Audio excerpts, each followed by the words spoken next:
It's showtime.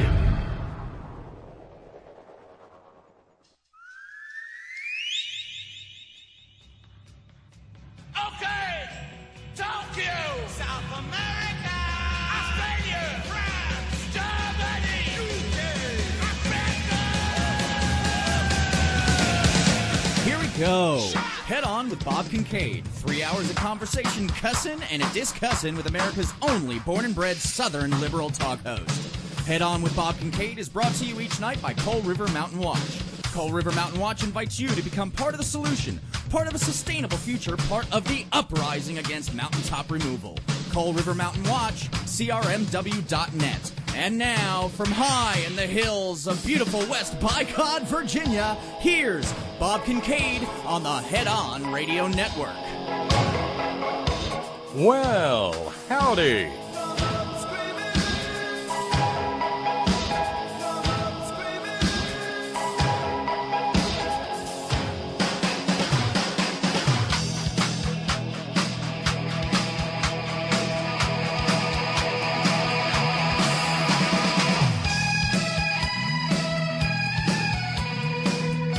And here we go, off and running. It's Titanic Tuesday, Trumptanic Tuesday, on the horn, the 14th day of May, 2019. Hi, I'm Bob Kincaid, and just a piece of general advice. No, there's really no way to you don't have to worry about it because you're not in West Virginia. But if you were, and you were ever tempted to order pizza from Gino's Pizza at, say, a half an hour before closing, don't. Oh, Jesus. Apparently, I managed to somehow food poison the family last night with bad pizza. So if there are periodic breaks in the program, it's because it was absolutely necessary. You know, we've had naked radio here before. We've never had, though, that I can recall, I've never done radio with a bucket. There went dinner in the Eastern Daylight Time Zone. Sorry. Just didn't want you to worry if I just disappeared all of a sudden or something. No, I called in. I like it. It's not good pizza to begin with. But if you get the crust thin and you just get cheese, you got a fighting chance. But they got problems with their phone lines down there. And I called and I said, I need a large cheese pizza with a thin, crisp crust. When I get down there, she hands it to me and she says, here's your pizza with an extra thick crust. This, I think, is where the problem arose. Yeah, because I don't think it got baked all the way through. And something, because it hammered me, it hammered Agnes, and it hammered Ferg. Ugh. So, again, we'll get through 3 hours of radio. There is a slight possibility, however, that there will be intermittent interruptions. We apologize for the delay. Yeah. Thank you very kindly, Brother Deacon Asa. Headon.live and White Rose Society streams are both up and running. Hot and true, the Titanic vessel is well on its collision course with the big, beautiful iceberg. Well, what do you mean? What do you mean, Sparky? The cheese pizza, yuck. What do you have on your pizza? Tofu? Yeah. Anyway, by the way, having mentioned Sparky, if you run over to headon.live and click on chat room, well, and you pick out a screen name and a password, well, you'll be immediately greeted by Anatole and Otto and Squeaky, and capably moderated by longtime inveterate, indefatigable veteran chat room moderator Sparky, who has folded space to become cheese pizza-hating man cave. You'll also be moderated by pinch-hit midweek utility chat room moderator and all-around great guy who recently got his internet back, Steve, from Georgistan. Everything. Well, that includes cheese. An everything pizza is just a cheese pizza with a lot more stuff. Oh, the philosophical arguments begin on this Trumptanic Tuesday. Yeah. Every program begins. Well, okay, that's true enough. Scott in San Diego, first horn broadcast with a bucket. You've inadvertently given Jim Baker an idea to scam his next $1 million from gullible blue-haired old ladies. Oh, no.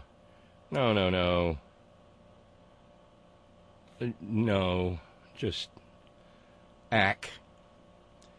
But every program here begins with thanks. This is no different. We send out thanks to our subscribers. And I guess now, officially, the 14th day of the month is the loneliest subscriber day. I don't know. It may not be. We'll keep an eye on it. But thanks going out to Matt in San Francisco and Ralph's, our subscribers for the 14th of the month. They'd love to have some company. And thanks for that. Thanks to John. And thanks to John for jumping in just now and getting us started. That means that our $493 fundraising goal is now down to $483. Thank you, John. Thank you very, very kindly. So hopefully John will have some company, and we won't have some sort of terrifying nightmare fundraising goal for prayer meeting Wednesday, and I'll have to bar the doors and everybody will drink sweet tea, and then Brother Deacon Gerald of the Building and Grounds Committee will get all upset again. Right. Oh, where to begin? It is. I mean, it's a day. It's a day. And it's another one of those days where you start out thinking the program's going to be one thing, and then it turns into something altogether different. But we've been paying attention to the happenings and doings in the country's courts of law of late. So let's check in with the Honorable Justice Amit Mehta. Judge Amit Mehta is a United States District Court judge, and he happens to be the judge who heard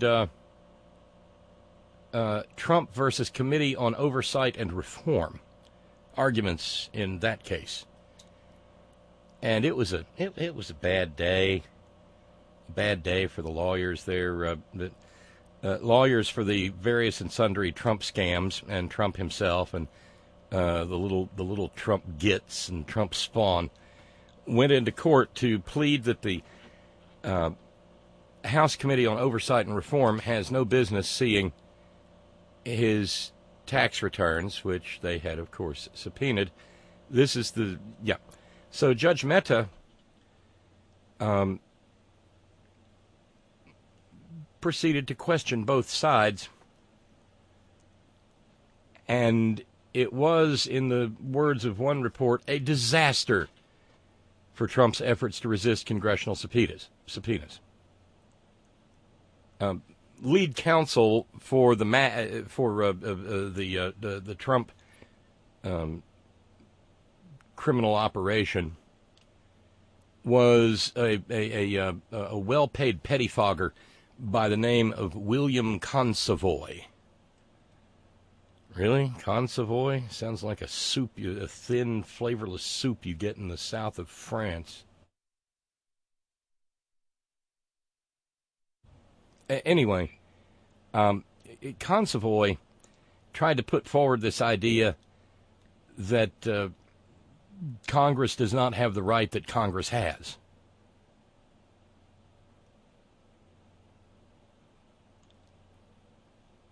And it's ridiculous. This, by the way, is the case in which a subpoena was issued to the accountants, Mazars USA, that has done work for Trump and the various arguably criminal enterprises in which he and his nasty little crooked family have been involved.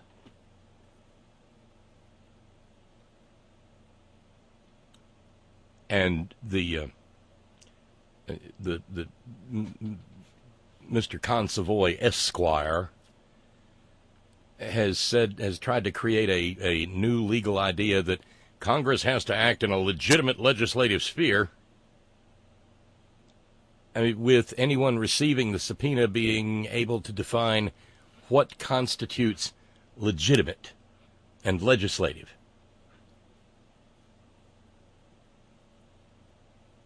That's the important part of the Consovoy argument.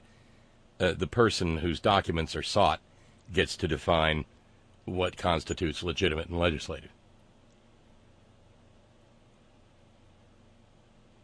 So the case is going to stay open as far as supplementing the record until the end of this week, at which point Judge Mehta has said he's going to be moving toward a ruling. There will be no further briefs, and he wants to just do the case. And there's not going to be some full trial that's going to last for years and years and years and years. Because that's what the criminal enterprise wanted, was to stretch this out, hopefully long enough to figure out a way to get Trump's vast amount of fat out of the fire. Of course, whatever happens, it goes to the D.C. Circuit then. And then up to the Supreme Court. Yeah. That Supreme Court. Right.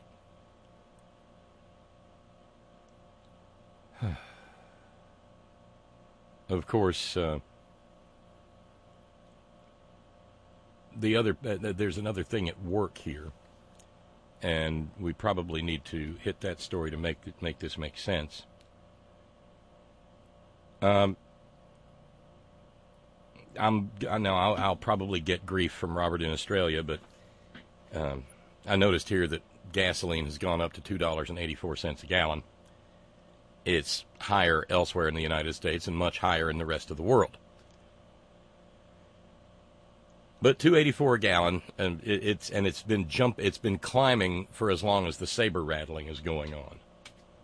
I mean, in other countries, do petrol or gas prices go up and down like a yo-yo on meth, and mostly up and very seldom down, based on some day trader getting a case of the fucking turtle squirts over saber rattling in the Middle East? Does that happen in the other, just all the time? Because that's our reality here in the United States. A headline from CNBC earlier today: oil prices jump as Saudi energy minister reports drone terrorism against pipeline infrastructure. Opening the question, of course, how one commits terrorism against an inanimate object, but never mind. We'll just sort of we'll take that as read. The creep in question is a member of the Royal Serene Noble High Gracious bunch of head-lopping barbarian shithead thugs of the Royal House of Ibn Saud, namely Saudi Energy Minister Khalid al-Fai, who said that while oil production was not interrupted, that somebody flew some drones that attacked a pair of oil pumping stations near Riyadh that served the Saudi East-West pipeline. They were drone bombers. Sure they were, oil minister. Sure they were. I guess maybe because the two empty tankers, one of which was bound for the United States, story, you really didn't get that leggy. At this rate, it will not be long, as our buddy Bob pointed out earlier in the day. At this point, it will not be long until the Saudis are reporting that drones, terrorist drones, are carrying precious little Saudi babies out of incubator windows and dropping them on the hot, dusty streets below. Because the truth ain't in them. And they are, for the most part, a gang of goddamn barbarian liars. I'm sure I won't live to see it. It's too far in the future. But if we can ever right the ship of state, if we can ever come to our senses and realize that we're just going to have to do the necessary things without the consent of 1/3 of this country who, eats cocktail weenies with their toenail clippings.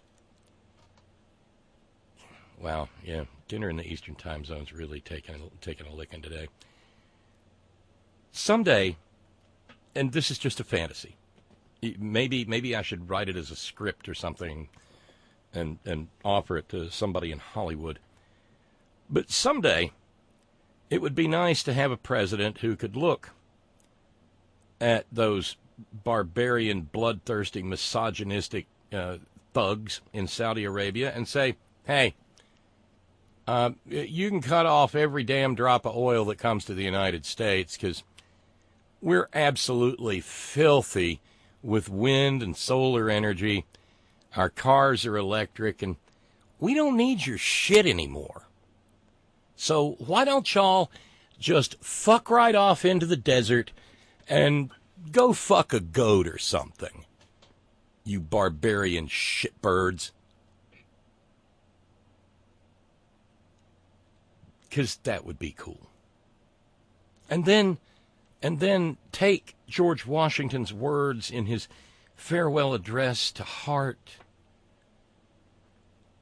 and spend our days avoiding foreign entanglements, giving not a tinker's damn about the filthy hydrocarbon-soaked cash of a bunch of jumped-up barbarians who have barely figured out how to behave.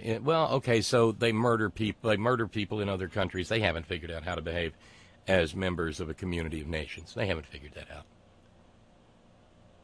And, whoever Mohammed bin Salman's nasty little fucking spawn are, tell them to fuck right off.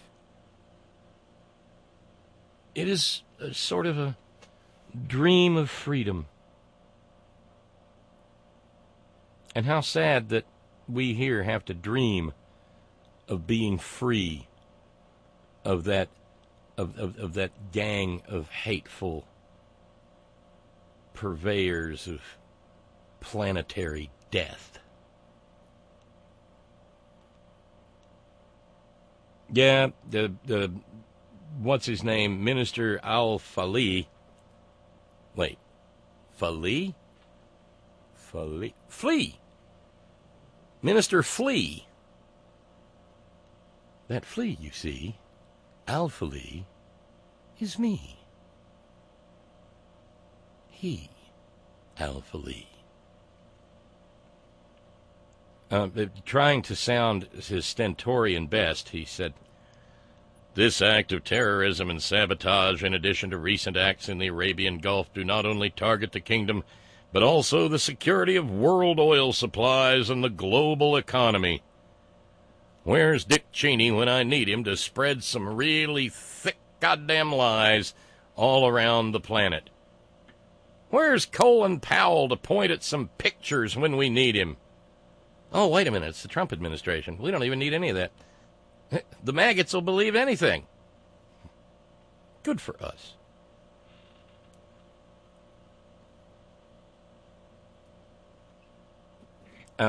Apparently, according to the CNBC story, a Yemeni Houthi-run TV channel announced this morning, that it had launched drone attacks on several Saudi installations. Damn it! There they go, spoiling Minister Flea's fun. Because he really wanted people to think it was Iran. And you know what? A lot of people who desperately want a war with Iran may go ahead and say that anyway, because,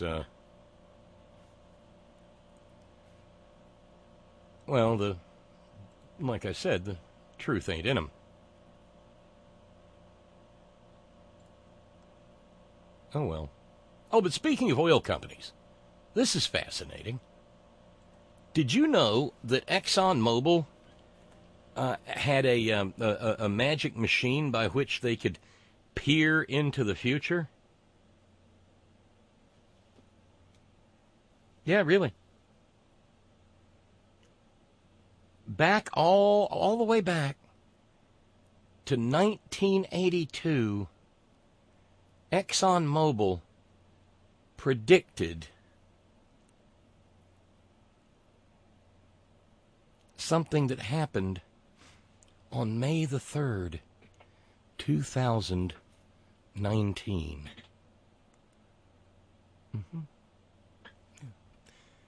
Back in 1982, in an internal document from Exxon Research and Engineering Company, they predicted that by 2020, carbon dioxide in the atmosphere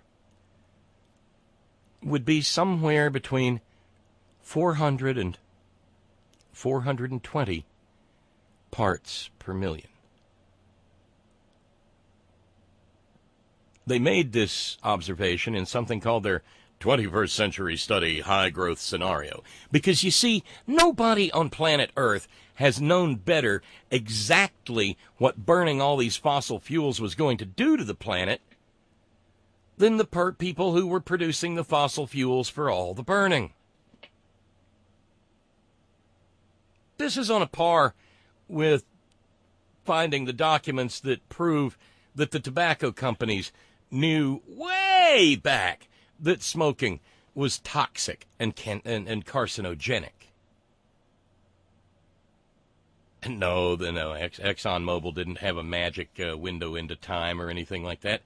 They just had something called science, which they use and occasionally suppress, like in this here document.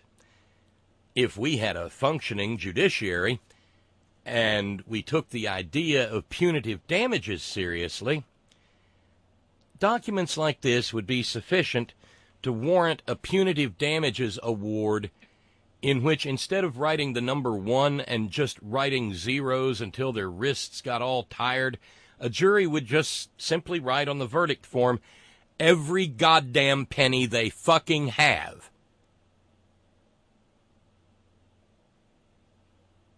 And put ExxonMobil to death. Because, of course, climate change claims lives in its own right. But yeah, by 2020, 400 to 420 parts per million. Well, what happened on May the 3rd at the Mauna Loa Observatory in Hawaii was the observation of humanity's first day ever with more than 415 parts per million CO2 in the air. As of May the 12th, levels remain steady at 415 parts per million.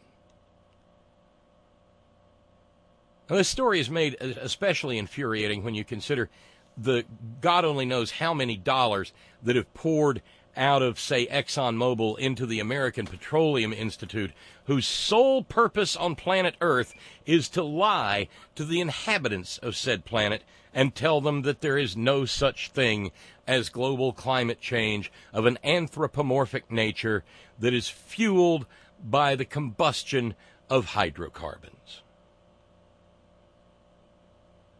And, of course, right there, hand in glove with them, are the various and sundry other oil companies and, say, petrostates, like our partners in peace from Saudi Arabia, who are desperately trying to gin themselves up a war.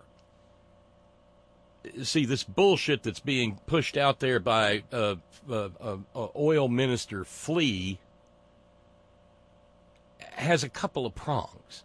On the one hand, if he could gin it up so that we could get our war on against Iran, that would give Donald J. Trump a little itsy-bitsy stiffy.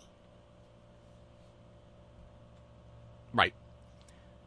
On the other hand, given the fact that there is a move on in Congress to defund our participation with Saudi Arabia in their filthy little war against the Yemenis, this would bolster, oh, no, you cannot do that. Why, they're attacking pipelines with drones. Yeah. So, I really can't come up with enough nasty things to hope happens to Oil Minister Flea or his boss MBS. I mean, I tried. Ebola would be cool if we could keep it isolated just to the royal house of Ibn Saud. Or maybe just a really good case of the why does it hurt when I pees? Or herpes.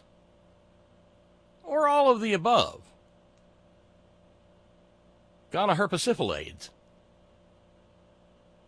Because they're just horrible, terrible, really bad excuses for an attempt at membership in the community known as humanity.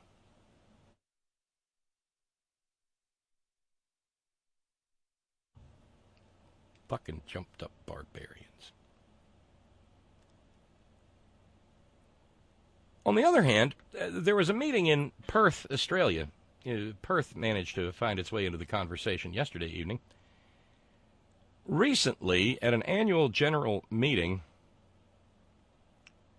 a fellow by the name of Simon Thompson, who is the chairman of Rio Tinto, a huge, vicious mining conglomerate.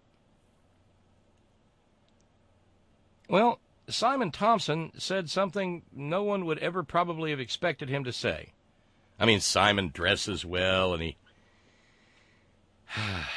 he knows which fork to use with the shrimp and which one to use with the oyster. He knows never to pair white wine with human flesh. But he responded to something that the incredibly stupid Prime Minister of Australia recently said.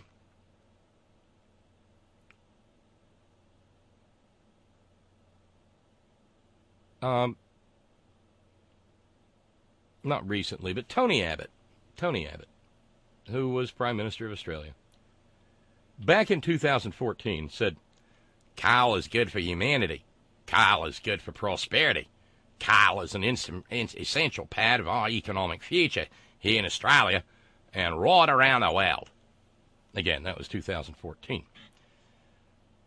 Well, this prompted a remark because the shareholders of Rio Tinto are throwing a bit of a fit about climate change and Rio Tinto's place in it.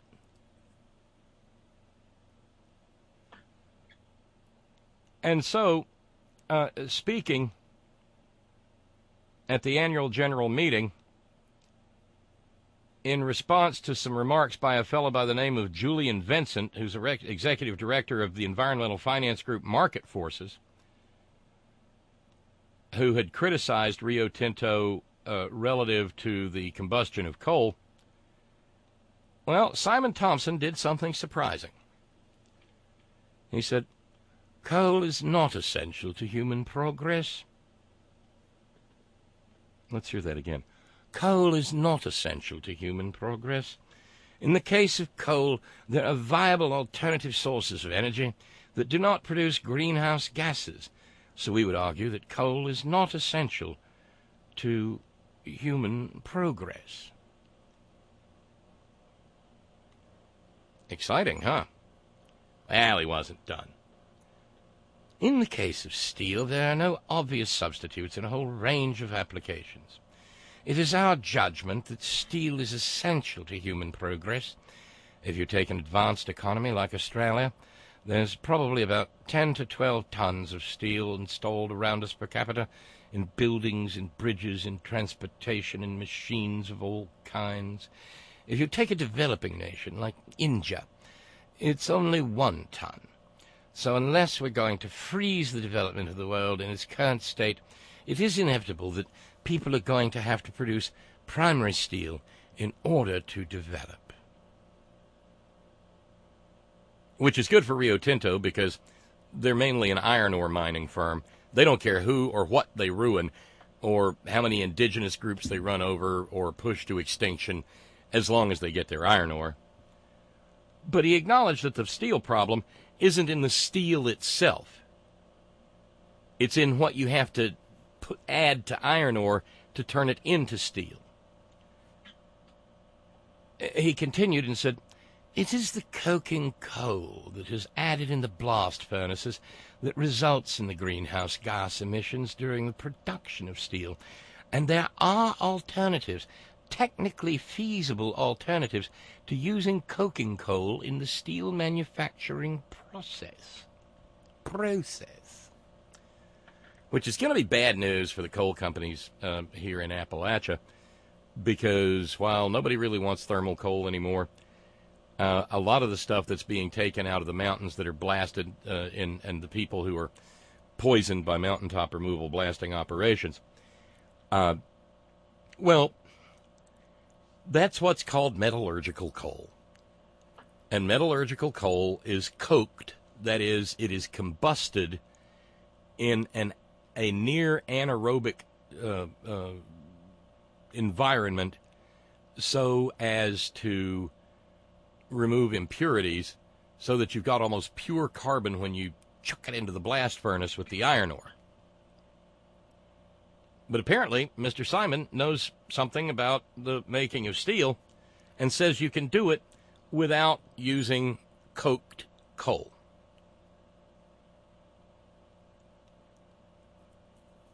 Because even an outfit like Rio Tinto, and remember, all these corporations are fixated on one thing and one thing only, profit. You must make a profit, lots and lots of profits. Otherwise, I have really no purpose in my otherwise banal and sad and meaningless existence. All I know how to do is think about money, you see, and think about steel, and how steel makes more money, and how if we make more money, we can put more money into our share prices, which in turn drives our share prices up and makes more money. Grubbing money, really, is all we have. Oh, yes, I have a fine, fine house in the country and a river of beer over my grandmother's paisley shawl. But if you took me away from the business of grubbing at money, I would be a hollow shell, a husk of myself, you see, and would probably have to go into my study, my exquisite study with its lovely, lovely hardwood, polished, paneled walls, and have a slug of some 300-year-old scotch and blow out my goddamn brains, because otherwise my life is fucking meaningless. Right. Because, you see, back home in Merry Oldie, there was a bit of an announcement recently. Britain went an entire week, and you know, anything that begins with so-and-so went an entire week means that you're probably dealing with an addiction circumstance or a 12-step circumstance or a one-day-at-a-time circumstance. Because if you have to be proud of, you know, hey, I've gone a whole week without a drink, or I've gone a whole week without meth, or I've gone a whole week without crack, or I've gone a whole week without fill in the blank. I've gone a whole week without running heroin up my arm. Well, in the case of Merry Oldie, Britain went a whole week without burning so much as a single lump of coal to generate electricity. And that is the first time that has happened since the onset of the Industrial Revolution. which began in Merry Oldie,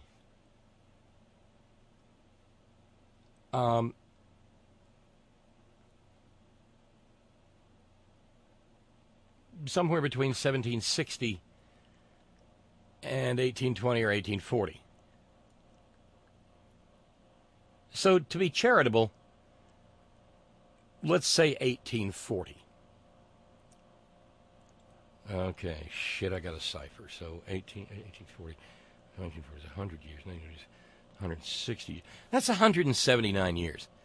That is a long bender. That is a bad binge. I think about, well, there's a line from Jimmy Buffett's song, A Pirate Looks at 40, where he says, I have been drunk now for over 2 weeks. I passed out and I rallied and I sprung a few leaks. But I got to stop wishing. I got to go fishing. I'm down to rock bottom again. Well, welcome to rock bottom, planet Earth. But welcome to hopefulness. But it's not quite dance in the streets hopefulness, because rather than burning all of that filthy coal, Britain replaced it with burning filthy natural gas.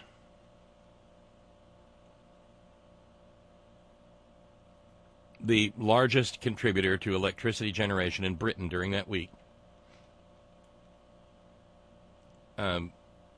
was in fact natural gas. But wind turbines were making their contribution. And even in the latitudes where sits the sceptred isle, solar panels were making their contributions. And so it ain't a lot of hope. As Bill Nye pointed out, the planet's on fucking fire, motherfuckers. But still, there's a lot of something in there when the head of a mining consortium is saying, we make it. We really do, actually. We make rather a shit ton of steel. Well, we don't make the steel. We mine the ore and we sell it to people who make the steel. But it's our understanding scientifically that one need not burn coked coal to make some lovely, lovely batches of steel. Yes. Is it tea time yet? Oh, good. Yeah, what, Todd? Todd in South Carolina. Damn, Bob, slow down. I thought I was going at a perfectly appropriate pace for a Trumptanic Tuesday, but perhaps not. Robert in Australia says, Tony Abbott was 2 prime ministers ago. I'm sorry. Yeah, but I was especially unfond of him, Robert, so you'll understand. Okay. Good. Robert adds, he was and is a fucking idiot, which puts him on a par with our current prime minister. What's his name?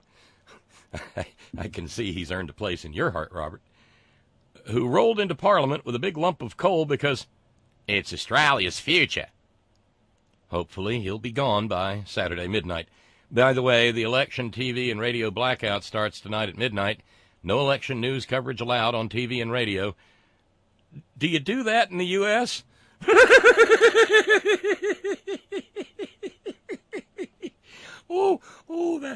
That's a good one. That's a good one, Robert. Hey. No, hell no. Our election processes, Robert, are exercises in the most virulent, toxic forms of capitalism. An election news blackout? Really? An election advertising blackout? Are you kidding me? How would the multimillionaire for-profit media rake in all of that campaign welfare from us chumps out here who donate $1 to this candidate, or can you give $3 to that candidate, or we need $27 to meet our quarterly goal for the filing deadline, or send me $5 or I won't be in the debates. Good God, man, be real.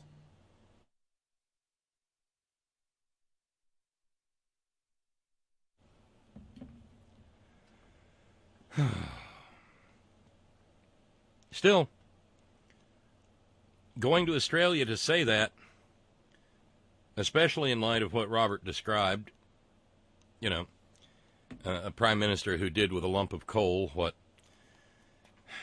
that idiot senator from Oklahoma did with a snowball. Well, look, I gotta find some happy somewhere along the way.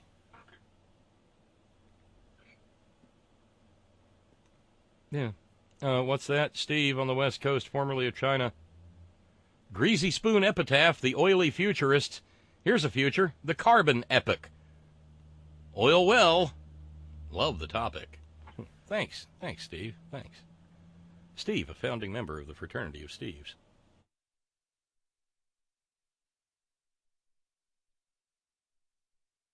Now, I'm not entirely sure how we got from, but okay, so anyway, if ExxonMobil predicted 415 to 420 parts per million by 2020, and we're there a year ahead of time, you got to wonder whatever other documents they've got tucked away, in the places where they really hope we won't find them. The Soylent Green memo. But by the way, there's been a really, take out the really, Bob. There's been a nasty amount of flooding all the way from Canada down into the upper Midwest.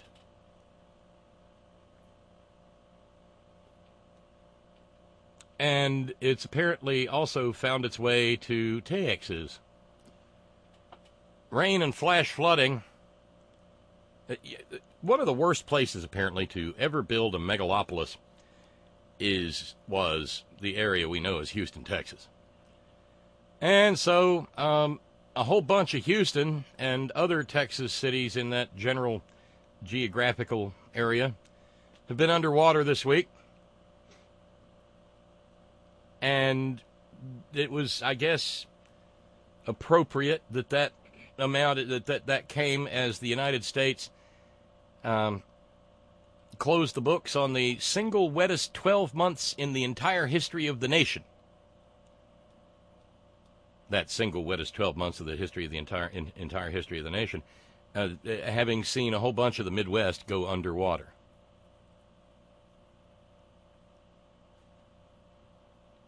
Coming up, well, probably more. And guess what?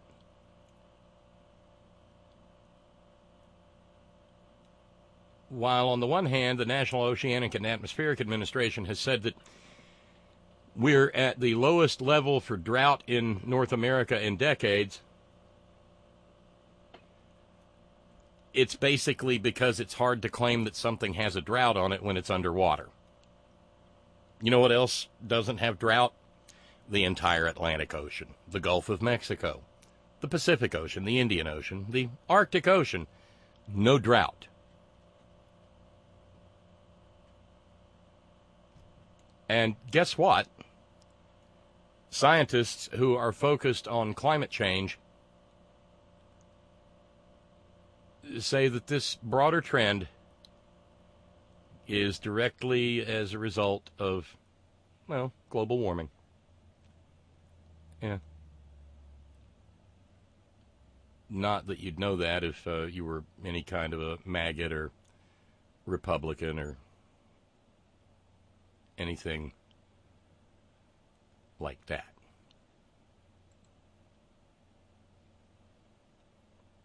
It's been a tough week or so for hydrocarbons.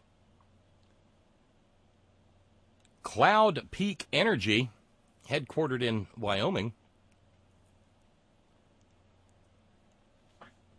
done went and filed for bankruptcy protection back on Friday. And just a reminder, because they're a non-union outfit, Cloud Peak Energy is now going to screw their employees to the wall. Because they're not having much in the way of luck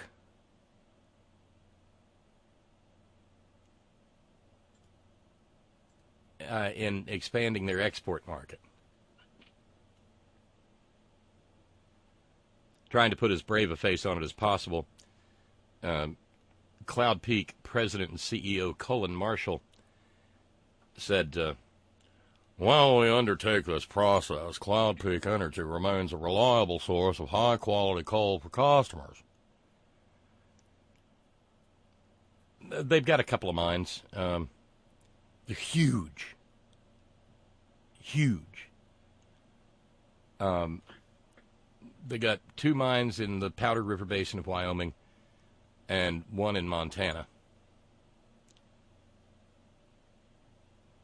And so they're going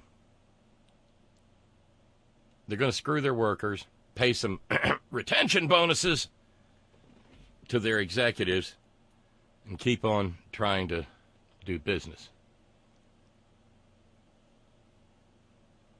Cloud Peak Energy adds their name to Alpha Natural Resources, Peabody Energy, Arch Coal, Mission Coal, and Westmoreland Coal, as all having gone bankrupt since 2015. That whole bringing back coal thing that Julius Geezer talked about so much, it looks like that's just another one of those lies that he told. He's even tried to bail out the coal industry with some corporate socialism. So far, no such luck. The Interior Department has even dummied up endangered species protections, trying to make life simpler for the coal industry.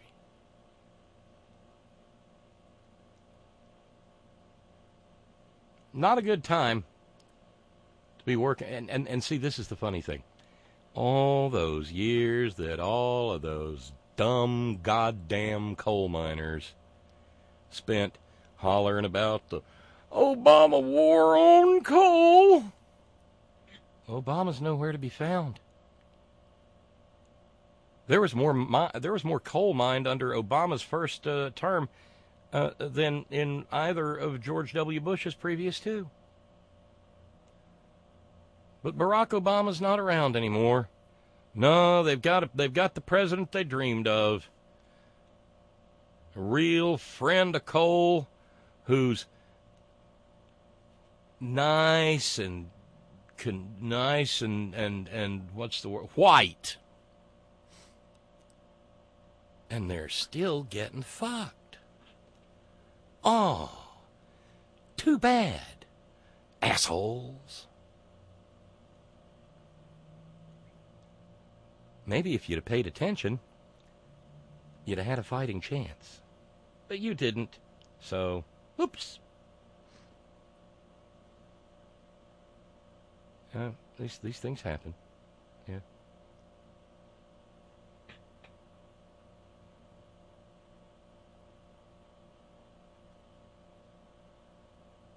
So, just a whole bunch of stuff to jump into, and we haven't even scratched the surface of the iceberg. No.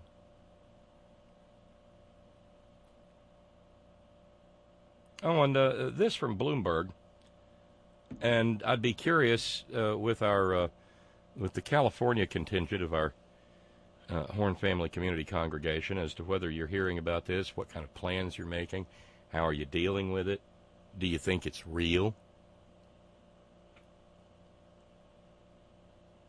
After the Paradise Fire, which many thought to have been a product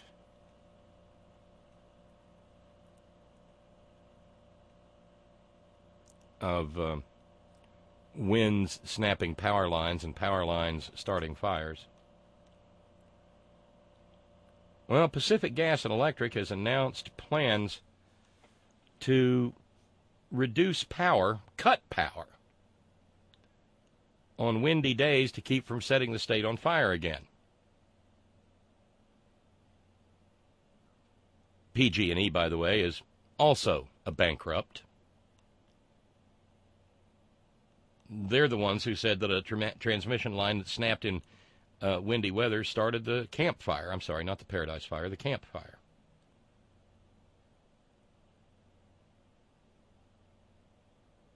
California Governor Gavin Newsom said, I'm worried. We're all worried about it for the elderly. We're worried about it because we could see people's power shut off, not for a day or two, but potentially a week.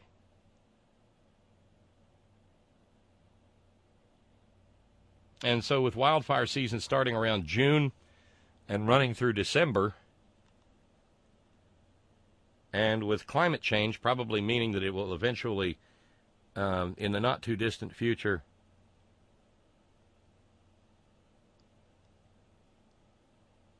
it just be a year-round thing. Well, for instance, they're in Calistoga, which I learned about, a town which I learned about as a teenager by listening to Shel Silverstein do a recitation called The Smoke-Off, where lived the Calistoga Kid, a beatnik from the past. He'd been rolling dope since time began, and he took a cultured token. He said, I can roll them faster than any chick can smoke. Well, in Calistoga, PG&E says it'll cut service quite possibly as many as 15 times during the coming fire season. That, according to the mayor of Calistoga, briefed by PG&E.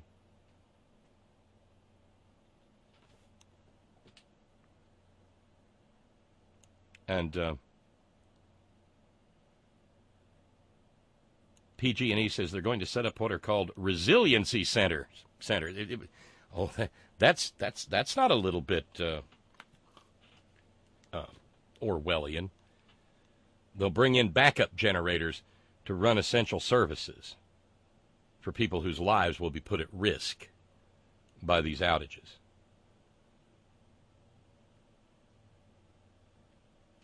On the other hand, Mayor Canning of Calistoga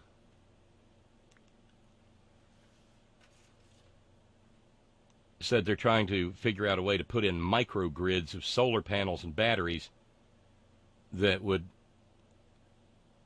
let the community keep working when the plug gets pulled. Yeah, Sparky says, I heard about the PG&E plan weeks ago. Now, this thing hit the wires on May the 12th, so that's 2 days ago.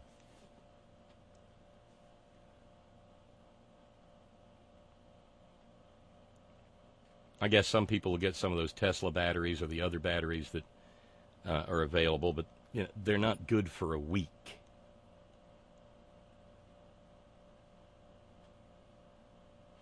But this is reality, without a doubt. Stand by, please.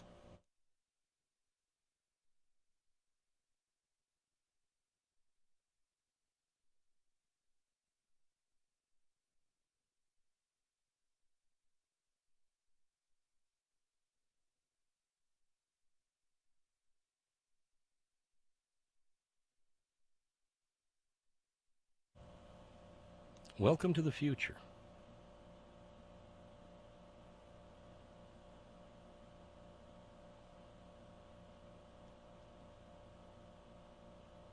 And then there's and this is, and granted, this is all just Trumptanic stuff.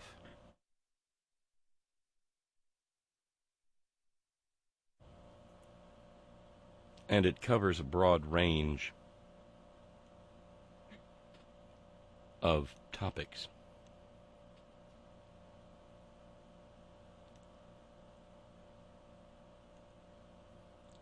apparently the spine has run right out of the Senate Intelligence Committee run by Richard Burr of North Carolina.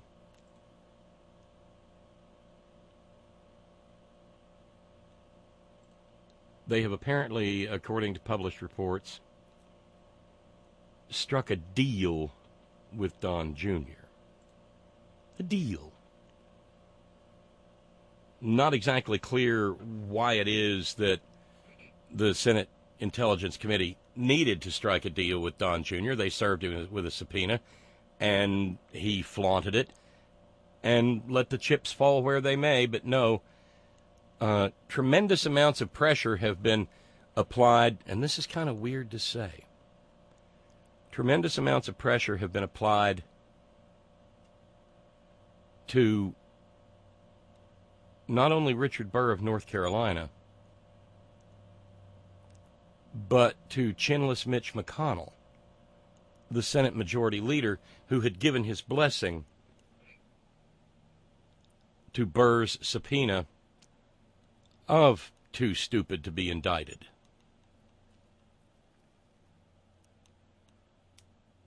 Among other things, Lindsey Graham publicly urged Don Jr. to simply ignore the subpoena. No, really. A sitting United States senator advised a private citizen to ignore a lawfully and duly issued and served subpoena.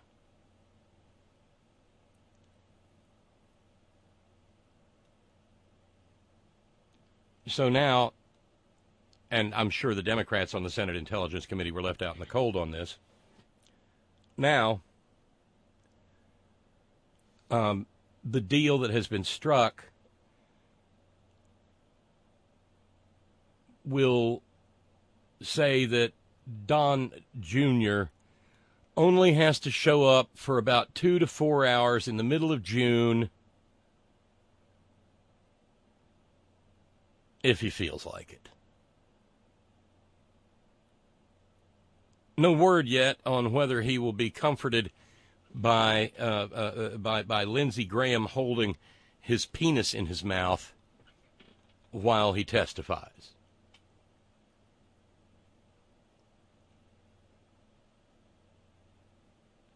You see, with 2 to 4 hours, there's barely enough time to get all the questions in from all the members of the committee.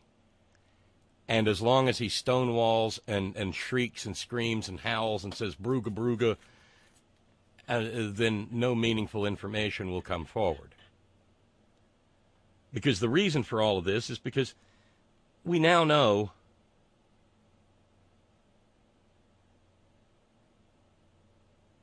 that, well, Don Jr. probably lied his nasty little ass off when he did show up and speak to the committee.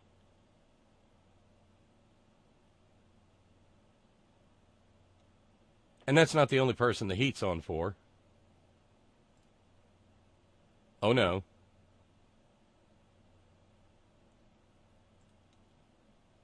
For his lawyers, too.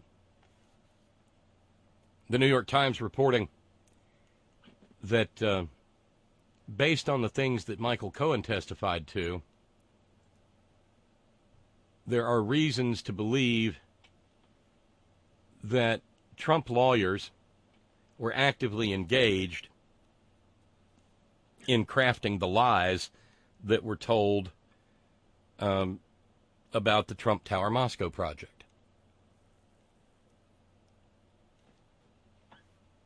Yeah. The lawyers who have been subpoenaed or called to testify include Jay Sekulow, a Christian, Alan Futerfas, who is the lawyer for Don Jr.,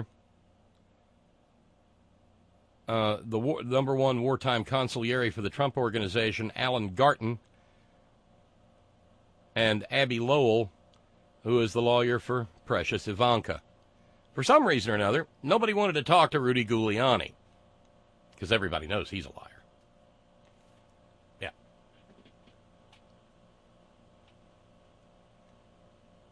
Writing to the lawyers, House Intelligence Committee Chair Adam Schiff said, among other things, it appears your clients may have reviewed, shaped, and edited the false statement that Cohen submitted to the committee, including causing the omission of material facts. In addition, certain of your clients may have engaged in discussions about potential pardons in an effort to deter one or more witnesses from cooperating with authorized investigations.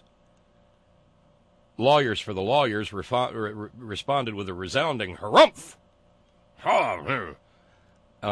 Patrick Strawbridge, who is the pettifogger representing Sekulow, said, instead of addressing important intelligence needs, the House Intelligence Committee appears to seek a truly needless dispute, this one with private attorneys that would force them to violate privileges and ethical rules. No, sorry, wrong there, fucking Clarence Darrow. Because there's not a legal code for lawyers in the entire United States that affords attorney-client privilege to a lawyer who is aware that his client is engaged in something criminal or dishonest and knows it to be fact. Let's say you've got the defendant in the case of People versus Who Killed Cock Robin. And your client comes in and goes, I did. I killed Cock Robin. Well, that lawyer can't then go into court and pretend that he doesn't know that his client committed the killing.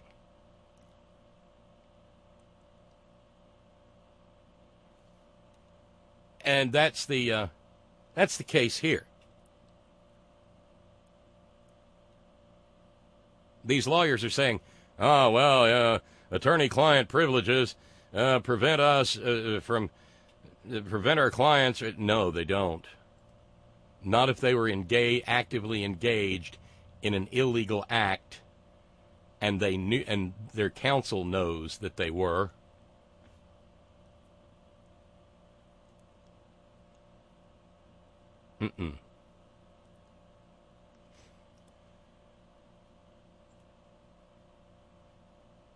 Round and round we go. Oh, this sort of harkens back to something I was talking about on Moran Monday. You might recall I pointed out that the anti-abortion industry is exactly that, an industry.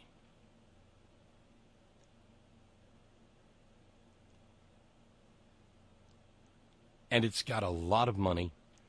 And as I noted last night, it is self-replenishing from the people who have had their minds twisted by religion and think that somehow or another there's a moral choice involved when a woman decides whether to continue a pregnancy. And that somehow or another they themselves are involved in that moral choice. Well, enter Georgia State Insurance and Fire Safety Commissioner Jim Beck.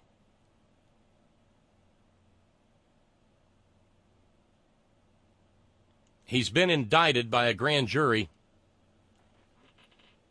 on charges of wire fraud, mail fraud, and money laundering.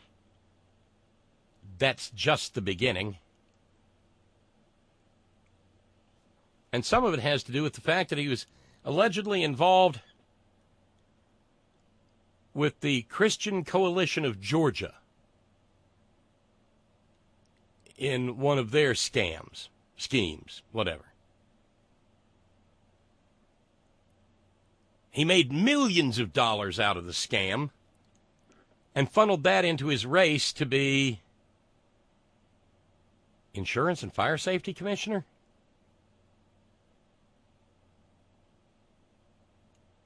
Used some more of the money to pay off his taxes and to pay what are called personal expenses.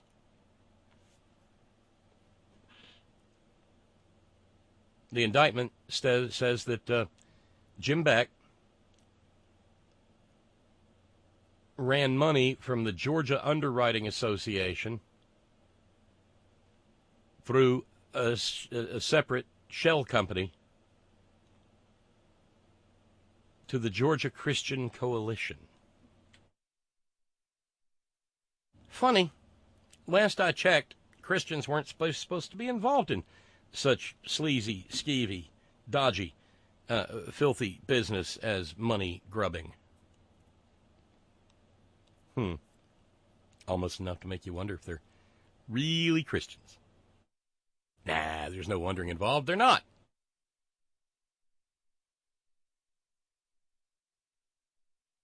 Not by a long damn shot.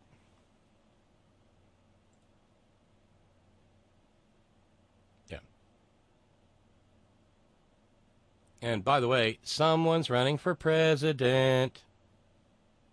No, I'm not talking about the latest guy to enter the field of thousands over on the Democratic side. Let's just say the white horse is feeling his oats. They had another vote in the Senate today on yet another shitty, sleazy, unqualified Trump nominee for a lifetime position on the federal bench. This asshole's name is Michael Truncale. Truncale, if you want to look him up. He was going to, the idea was for him to sit on the bench in the Eastern District of Texas.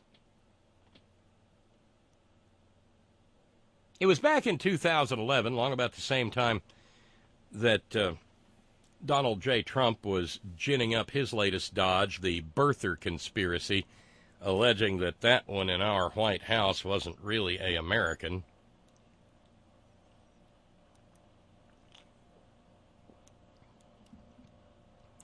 When Michael Truncale referred to Barack Obama as an un-American imposter.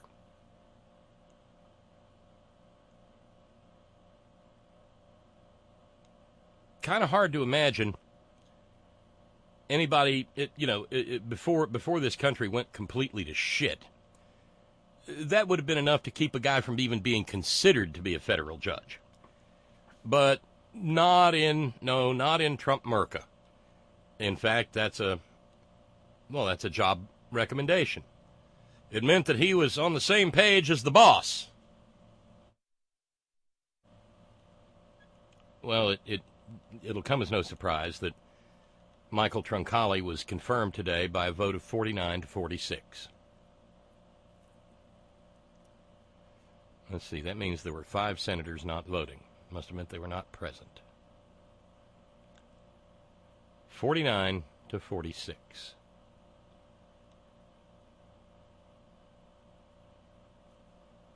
Now, even though he referred to Barack Obama as an un-American imposter, even while Barack Obama was the sitting president of the United States, when he had his confirmation hearing, he said, "Oh, no, I don't endorse the birther theories." Except that he really, actually, no kidding, said those things. Mm-hmm.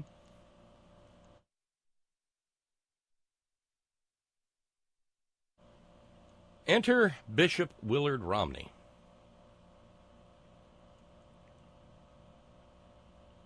All the Democrats voted against Truncale, and Bishop Willard broke ranks. Bishop Willard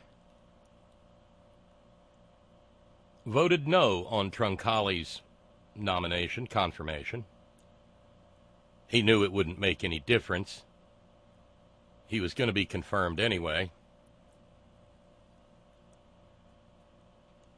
But the man with the binder full of women, who thinks that 47% of the American people are just takers,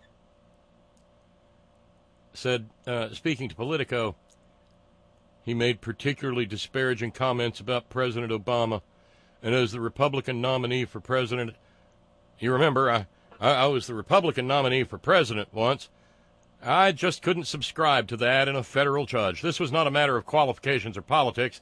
This was something specifically to that issue as a former nominee of our party. I was a former nominee of the Republican Party to be president. Except for the losing part, I did a pretty good job of it. I added a bunch of stuff in there, but yeah, he did that. So he got a freebie. He got to get a dig in, sort of tangentially, at Trump. And at the same time,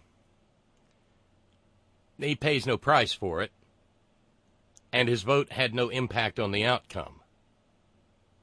But the minute I saw this story over at Politico, I couldn't help thinking, yeah, the white horse is feeling his oats. Because it goes back to some bizarre Mormon prophecy that says, when the Constitution is hanging by a thread, which it is, a white horse will go to Washington and save the Republic. And the white horse in the white horse prophecy within the Mormon community is some Mormon who's going to return America to its constitutional greatness and give us all bicycles to ride in France. I don't know. While we're protecting Paris from the Viet Cong, like Bishop Willard did. I guess I'm being a little bit truculent. But when you think about all the nasty shit that Willard Romney wanted to do to our country, I mean, he had such horrible judgment, he selected Wisconsin's answer to Eddie Munster to be his running mate, who then got his ass handed to him by Joe Biden in the one debate there.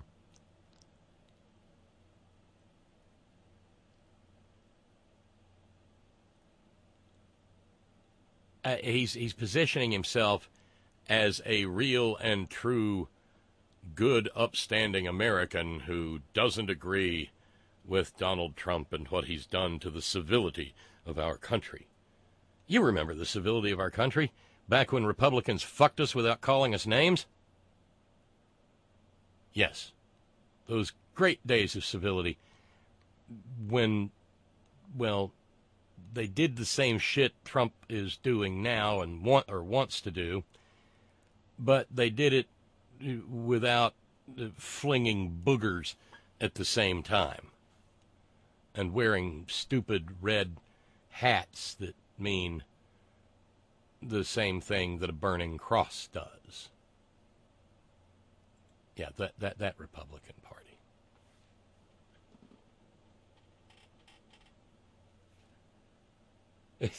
Well, not in Mormon circles, it's not, Steve. Steve from New York says, no. The white horse is Shadowfax, and the rider is Gandalf. Oh, you need to bone up on your loopy Mormon prophecy. Sorry.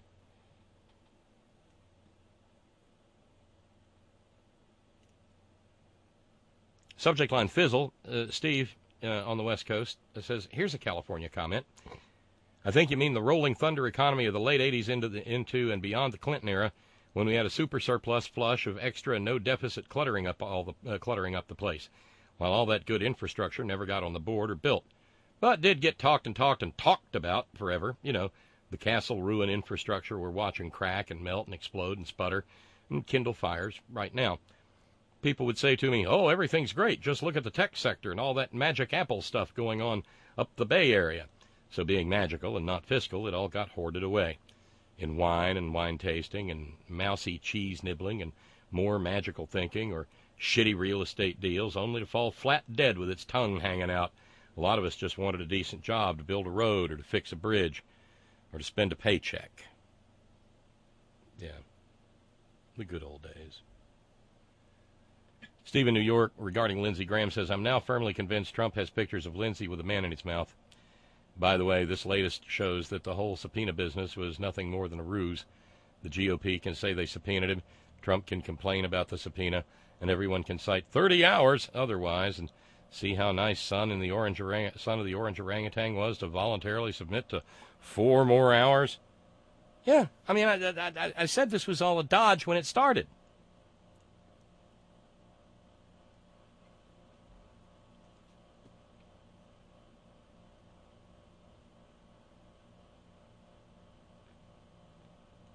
Meanwhile, a fundraising email forwarded along from Darlene in Connecticut.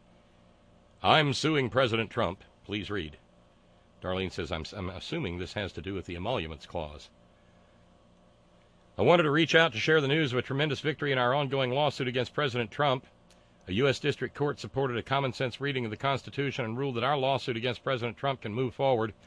Here's why I believe this is important. The president still holds an ownership stake in the Trump Organization, and the Trump Organization continues to accept payments from foreign governments for hotel rooms and events.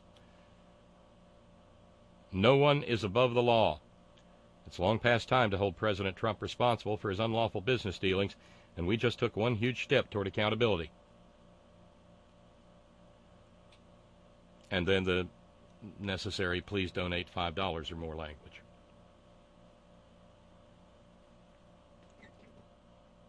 Things are getting a little snug, no doubt about it.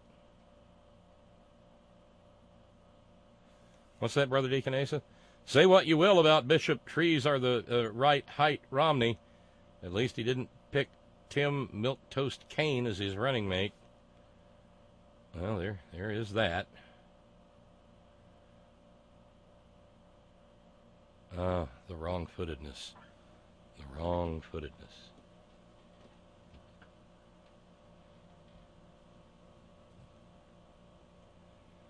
Regarding my having mentioned the American Petroleum Institute, Scott in San Diego says, a moment, please, to look into the future with a page torn from the past. Two can play this peering into the crystal crockpot future viewing game, ExxonMobil. You may recall that one aspect of the multiple billion-dollar settlement of a group of state attorneys general reached in the late 1990s with Big Tobacco was that the lying tobacco companies were required to dismantle their science propaganda branch, the Tobacco Institute. Maybe, some grand and glorious day, we will see the petroleum industry called to account and be required to pay a shit pot of cash for all the damage their lies have done for decades, and their Petroleum Institute will go the way of the Tobacco Institute. I think that would be fine, and that was what I was talking about with regard to punitive damages. But, and it goes back to ExxonMobil, in regard to the Exxon Valdez disaster, the Supreme Court said it's not nice to impose punitive damages on a company that actually serve the purpose of being punitive, that is, punishing bad behavior. I mean, you can't punish them to death or anything, no matter how awful they behave. And that's what you get when a Republican runs the Supreme Court and has a tasty little majority to work with, because that happened.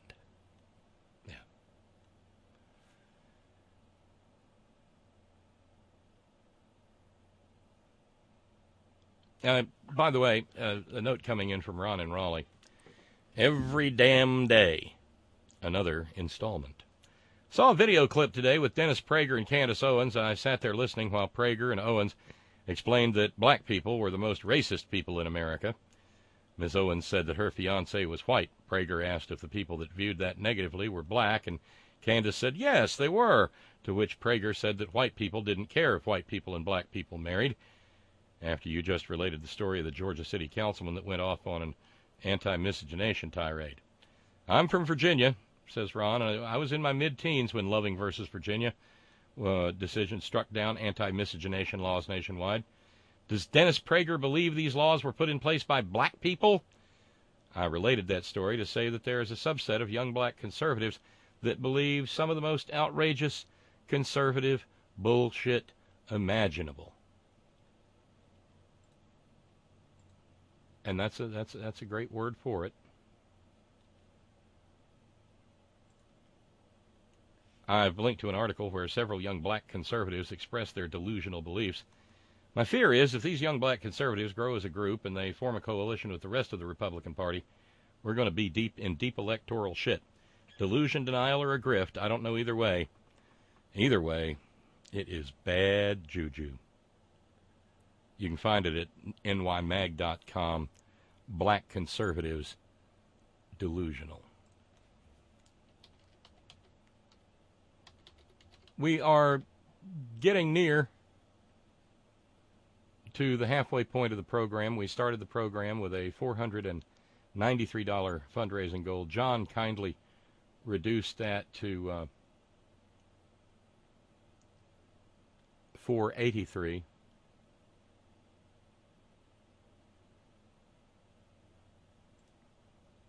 And that is where we stand, trying to keep up with the bill paying here. $483. And hopefully that will ameliorate somewhere along the way, even if we just knock down a day's worth. If we could knock down 283, that would be everything from yesterday and the remainder of last week, because we are more than a couple of days behind. So that's what I'm waiting for. That's what I'm hoping will happen, because I hate sweating whether or not this program's going to remain on the air. And that's where we are.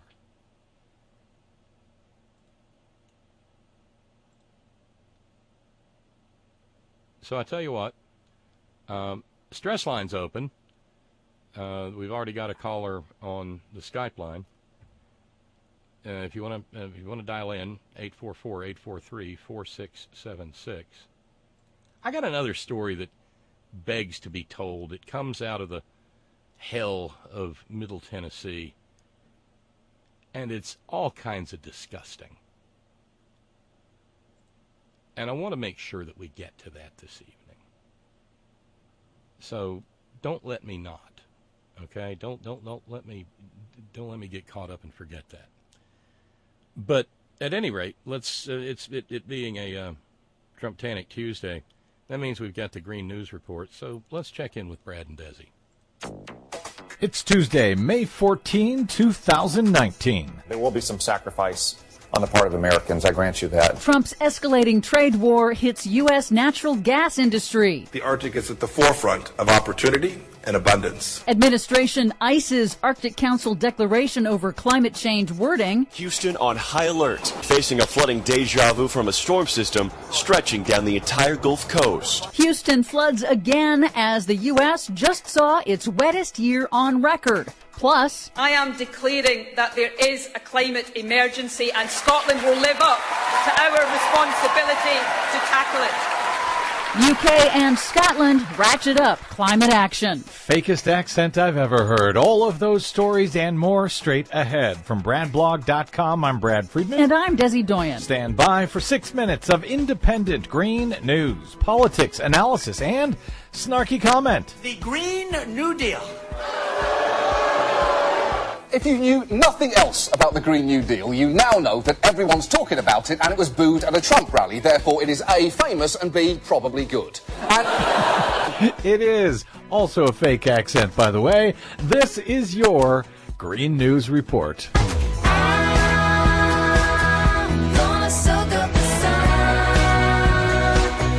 Well, okay, Desi Doyen, I guess we have to say once again, Houston, we have a problem. Yes, indeed we do. Over the weekend, the city of Houston, Texas was again under a flood emergency, but not from a hurricane, just the latest string of storms dumping torrential rains that overwhelm the city's flood control infrastructure. It's part of the new normal of extreme precipitation in dozens of states this spring. And NOAA, the National Oceanic and Atmospheric Administration, on Monday announced that the last 12 months in the United States were the wettest in recorded history for the lower 48. That will be no surprise to folks in the mid-Atlantic and especially the upper Midwest states who have been hammered with deluges and floods costing billions of dollars in damages amid persistent historic flooding. With the Mississippi River above flood stage for more than a month. Actually, 40 days. 40 days now. Wow. NOAA also announced that the last 4 years in the lower 48 states have been the warmest in U.S. history. None of this sounds like good news. Well, here's more not good news. President Trump's escalation of his bitter tariff trade war with China, including steep new tariffs on imported Chinese goods, has pushed China to retaliate. On Monday, China said it will slap higher tariffs on a broad swath of U.S. agriculture products and a whopping 25% tariff on U.S. liquefied natural gas. Uh-oh. Energy analysts say that is a big blow to the U.S. fracking industry, especially in deep red Trump-supporting states like Texas and Oklahoma. But despite the fact that Trump's escalation is further harming U.S. farmers and U.S. energy companies, on CBS, Republican Senator Tom Cotton of Arkansas minimized that with a bizarre false equivalency. There will be some sacrifice on the part of Americans, I grant you that. But I also would say that that sacrifice is pretty minimal compared to the sacrifices that our soldiers make overseas, that our fallen heroes who are laid to rest in Arlington make. So he's saying that because nobody's dying here, we should be perfectly cool with this? Yes. Wow. These guys will say anything to cover for Donald Trump. Meanwhile, Trump administration Secretary of State Mike Pompeo last week killed a joint accord with member nations of the Arctic Council, rejecting wording on a joint declaration calling man-made climate change a serious threat to the Arctic. The Arctic is warming twice as fast as the rest of the planet, with melting sea ice creating potential new global security flashpoints over its rich natural resources. Pompeo didn't say climate change, but he was practically gleeful about its new opportunities for plunder. The Arctic is at the forefront of opportunity and abundance. It houses 13% of the world's undiscovered oil, 30% of its undiscovered gas, and an abundance of uranium, rare earth minerals, gold, diamonds, and millions of square miles of untapped resources. He's just giddy. He just cannot wait to plunder and exploit the previously pristine Arctic. Not to mention making climate change even worse. Oh, yeah, there's that. Finally, there is some good news. Despite the Trump administration's aggressive climate denial, in recent weeks, Britain, Ireland, and Scotland have all officially declared climate emergencies, symbolic resolutions of intent to speed up efforts to achieve zero carbon emissions. Oh, great. Our good news is a climate emergency. In a fiery speech, Scotland's First Minister Nicola Sturgeon credited recent Extinction Rebellion protests and the student climate strike from school for inspiring their action. Our obligations to the next generation are the most important that we carry. As First Minister of Scotland, I am declaring that there is a climate emergency and Scotland will live up to our responsibility to tackle it. Well, at least somebody's willing to live up to the responsibility. For much more on all of these stories and the ones we couldn't get to today, please check out our website at greennews.bradblog.com. Find us, follow us, and share us planet-wide on the Facebooks and the Twitters at Green News Report. I'm Brad Friedman. And I'm Desi Doyen. And this has been your Green News Report. So when you're near me, darling, can't you hear me? SOS. The love you gave me, nothing else can save me. SOS. All righty then. We are now exactly at the halfway point of this Trumptanic Tuesday, and with some good news. The fundraising goal has fallen. Thank you to Roberto, who, let's see, took us down to 459. And thank you very kindly to Jason, who just took us down to 450 with the message, keep it lit. And dadgum if we won't just absolutely keep trying. So thank you, Roberto and Jason.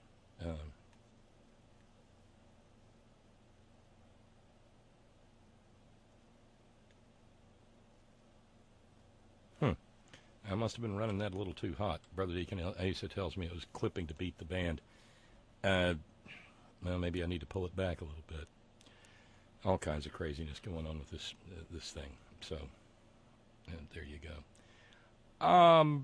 At the halfway point, let's go over and check in with Tracy. Hey, Tracy. Hey, I know since I called in yesterday, I'm not going to stay on the phone long because I know there's probably people that want to call in. Don't worry. I just feel weird calling 2 days in a row. But so about the whole California thing, yeah, they're already doing that down here in L.A. Fortunately, we have down here in L.A. we have DWP and Southern California Edison. And Southern California Edison is already doing the thing about cutting people's power when it's windy already. They started that, I think they actually started that like earlier this year or the end of last year because of the winds and stuff like that. And on top of that, because you said like PG&E and I believe Southern California. I don't know if it's Southern California Edison, but now Governor Brown added approved a rate hike, so the customers now have to pay for the fires and stuff. We can't, because the utilities are going bankrupt. So right. In order to keep the utilities from going bankrupt, we're going to raise your rate. So I'm like, excuse me, what?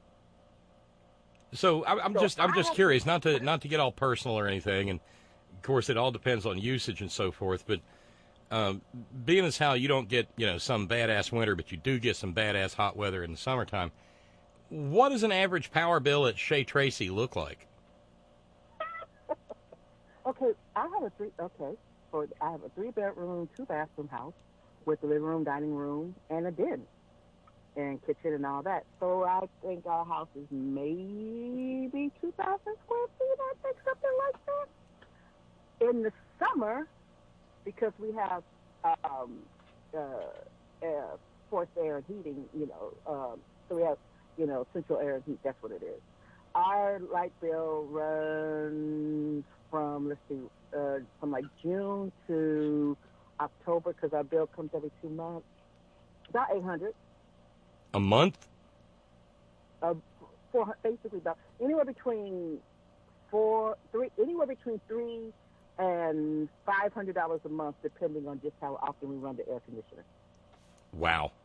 Do you ever give consideration to sticking some solar panels on the roof? I mean, it's a lot easier to do out there than it is here. We are definitely we are talking about it, because as the rates get higher, it's getting ridiculous. Because our light bill is just it's crazy. It's terrible, because I live in for those of you who don't know, I live in the San Fernando Valley, and so the valley is already, it's hot as it is. It's hot, the valley and like the Inland Empire and stuff like that. We're landlocked, we're inland, and so it gets very hot. So I mean, there could be like right now it's 80 degrees, so it's nice, but it could be 80 degrees here and 70 degrees over by the beach, or even 65. I mean, there's a sometimes even a 20 degree temperature difference between here and just West LA, because West LA is closer to the ocean than we are. So it's fucking nasty, man. And so far so good. I mean, we've had a very mild May. We had a heat wave back in, I think it was April, and it was hitting 90, which was weird for April. And then we've had more rain in the last few months than I remember in my lifetime. And I've been here, I'll be 53 in July, so it has never rained this much like I said, in my memory. So I don't know what the summer is going to be like. I don't know if we're going to have a crazy hot summer, which we probably will, or a relatively mild summer.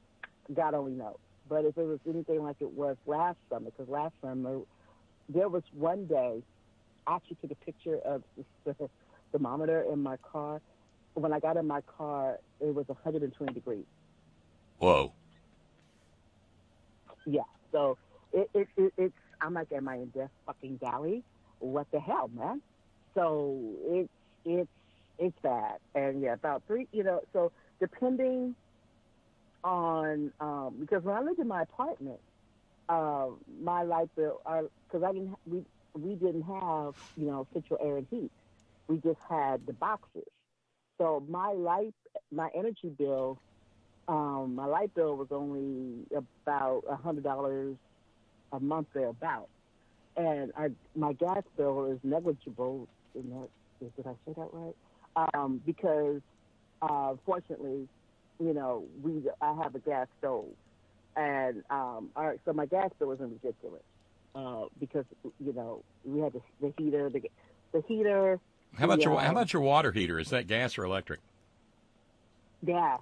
Everything is I have nothing electric other than my lights and the air conditioner, but the dryer's gas, our stove, is gas, the heater is gas, and the water heater, hot water heater is gas.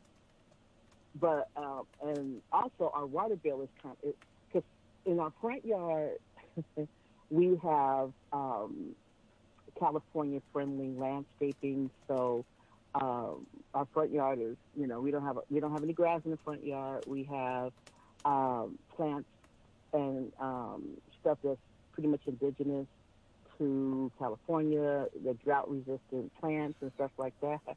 However, in our backyard, because Jan wanted, she's like, it's for timber, so our backyard is all grass, which is really a bad thing, but, Jan wanted Kimba to have her backyard. Kimba don't pay no bills. No, Kimba doesn't. So, I was like, damn, the grass, because see, when you have grass, we had to put in a sprinkler system as well. So, we have a sprinkler system in the back. In the front, we have the drip sprinklers or whatever, the drip water or how, I don't know, gardening, landscaping, stuff that I don't care to know about. And so it's just a drip irrigation. That's what it is. So in the front, we have drip irrigation. And like I said, we don't have to turn, maybe once or twice a week do we have to water in the front. But in the back, yeah. As a matter of fact, I get emails from DWP that shows our water usage.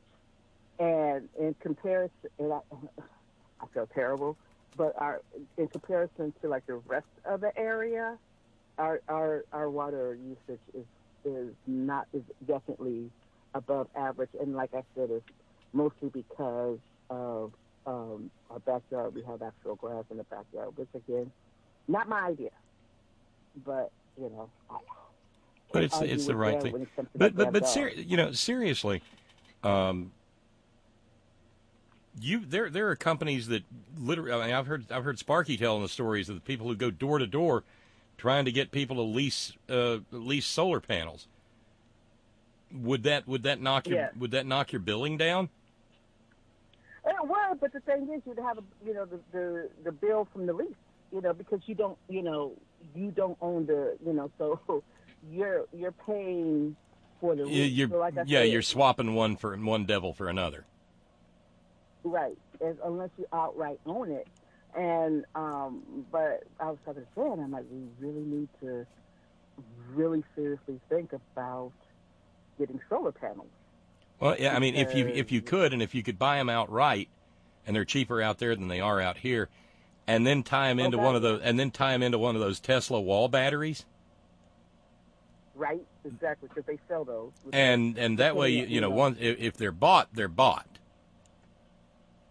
And you're not just pissing money away on a lease. Exactly. I'm not going to lease it. We're not going to do that. And here's the thing: we just repaired part of the roof that covers the den, because we had a really bad leak, and so we fixed that. And the guy who did our roof, we had all these people that we had like about 5 companies come out and give us estimates. And out of the 5, only one guy's like, the only thing you need to fix is this part. The rest of your roof is fine. You got at least another 20 years on the rest of that roof. It's like it's just this part that needs to be fixed. And we're like, so which guy do you think we went with? Sure. So, but it's just, I have to really sit down. Now, that's the difference between Jen and I, which makes her happy about, when I'm like a dog with a bone sometimes. I will do the research on, if we start really considering doing this, I will do the research on the different companies, how long they've been around, their ratings, whatnot, because there's a lot of fly-by-night companies, especially out here. And so, the fear is, you invest all this money, you get the solar roof, but if something happens, will these people be around in 5 years? So. there's that. But yeah, really, to me, we, especially living in a state like in California or Arizona or, states where it's just suns, Arizona, Nevada, and all that, California, our government should be subsidizing. I mean, I know there is a tax incentive. Well, I don't know if they still have it, as a matter of fact, because especially with the way they do income taxes, is taking away things that you can deduct and, stuff like that. So I don't even know if there's still a deduction for solar panels, but like when we did our yard, if you could, in LA for LADWP at least, they had programs that you took up, you take pictures of your front and backyard, you give them the measurements and stuff, and that if they approve you, they were paying for you to rip up your grass and put in drought resistant plants. So I'm like, well, why don't they do the same thing for roofs, for solar, for solar energy, especially with what's going on with the wildfires out here? Well, because people, I mean, here's my guess, because even when you put on water restrictions, there's always some asshole that wants to water the lawn. Oh, yeah. And that asshole could be my wife, but anyway. No, even she was good. And I have to say, for the most part, when the drought was really bad a couple of years ago, you had they had lawn signs on because everybody's grass was, pretty. You could go down a block and pretty much everybody's grass was brown, except for, like you said, that one ditch. But they actually had lawn signs on people's grasses, and saying brown is the new green. People were actually, very proud not to water, because we have watering restrictions. And so, a lot of people really adhere to it. I mean, I would say, and is a definitely a gross guesstimate, but I really feel like at least maybe up to 80% of Southern Californians, or people at least in LA, really adhered to water restrictions, because they reported on the news and how our water levels were doing, and we held tight for the last 2 years of our drought. So people really worked hard on working to conserve water. They really, really did. And I'm just glad that we did, and we made it through the drought, because the drought was like 5 years. Well, let me shift gears with you for a second, Tracy, because being as how you drive cab all over L.A. And being as how I know nothing. I know nothing about the lay of the land in that area. Tell me about an area called Beverly Glen. Okay. Beverly Glen is a canyon between basically Westwood and the valley. So there's an actual canyon. It's a street. So if you're coming from the valley, it starts off as Van Nuys Boulevard, coming from the valley, and Valley Village and all that, and it converges and it turns into Beverly Glen. Beverly Glen is a canyon. And so it's a connector canyon between Westwood, Bel Air, well, more so Bel Air. Is it a Tony place? It is a well-to-do place? Big money. I mean, if your house costs less than $3 million, then you might as well be living. Then you're slumming it. Okay, so do you have any idea why I'm asking? Who lives there and what's happening? Because I'm going. Okay, this has to. Why? Because this sounds like something out of Alabama, or West Virginia or Kentucky or Arkansas. Why? What's happening? Wait, what? The 100 block of North Beverly Glen, No. where the cops put on a raid. Excuse me, what? Yeah, there was a raid by the cops in an area called Holmby Hills. That's basically Beverly Hills, yeah. And they went in, and the next thing you know, they were calling the ATF, and they said, y'all might want to come by here. Guns or something? Huh? Is that what the 200, like a shit ton of guns? Yeah, over 1,000. Yeah. That was like last week, I guess it was. Yeah, World War II era Tommy gun, 44 Magnum handguns, 357 mags, expensive like deer rifles, Uzis with silencers, 9mm Lugers, AR-15s. It took 30 cops over 12 hours to take all of the guns and the gun parts and the ammunition out of the house. Yeah. And I think that was one of those days I was going to call in, but I got sidetracked, so I couldn't. I forgot about it because I'm. I mean, that's enough. That's enough for a small war. Yeah, and like you said, the 100 North Block of Beverly Glen. I mean, basically, you are in home, like they said, Holmby Hills. Home is like, it's the kind of like, you got Holmby Hills, you got Bel Air, Holmby Hills, Bel Air, and Beverly Hills. That's kind of where they all converge, right up in that area. Well, the story said that Jay-Z and Beyonce live about less than a mile from the place, and it's also nearby the Playboy Mansion. Mm-hmm. And they took a 57-year-old dude named Gerard Sens into custody on suspicion of violation.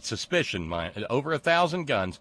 Suspicion of violating the California law on assault weapons and 50 caliber Browning machine guns. Yeah, I saw this news footage of it.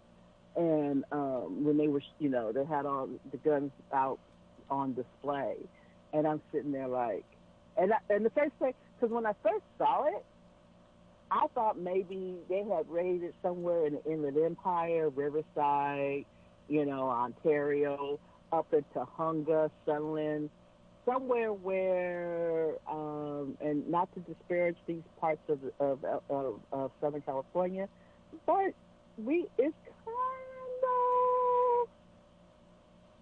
messy kind of places up in there.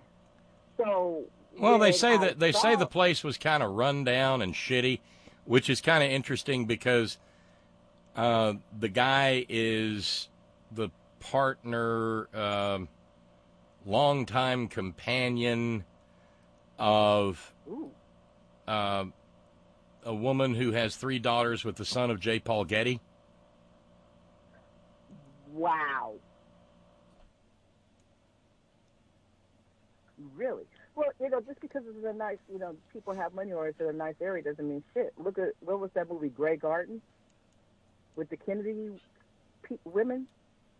Were they Kennedys? Yeah, I don't remember.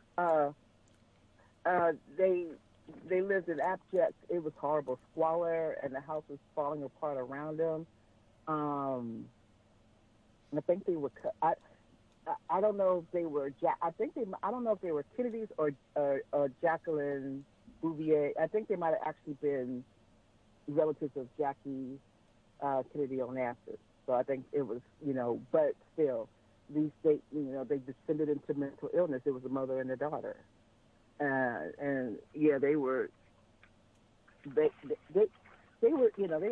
crazy. As a matter of fact, there was a movie about it with Drew Barrymore and was it Diane Keaton? I forget. But yeah. So No, so that makes sense, though, if the house was in disrepair. It was bad. So I didn't, Jackie Kennedy announces Eddie Bouvier, Bill, and her mother Edith were the sole inhabitants of the Long Island estate, the documentary was in 75. And then they just followed them around, and then they made a movie about it. But anywho, no, so we get crazy out here too, Bob. It's not, but you're right. When you think of somebody having now, is that okay? So what is the difference between a stockpile and an arsenal,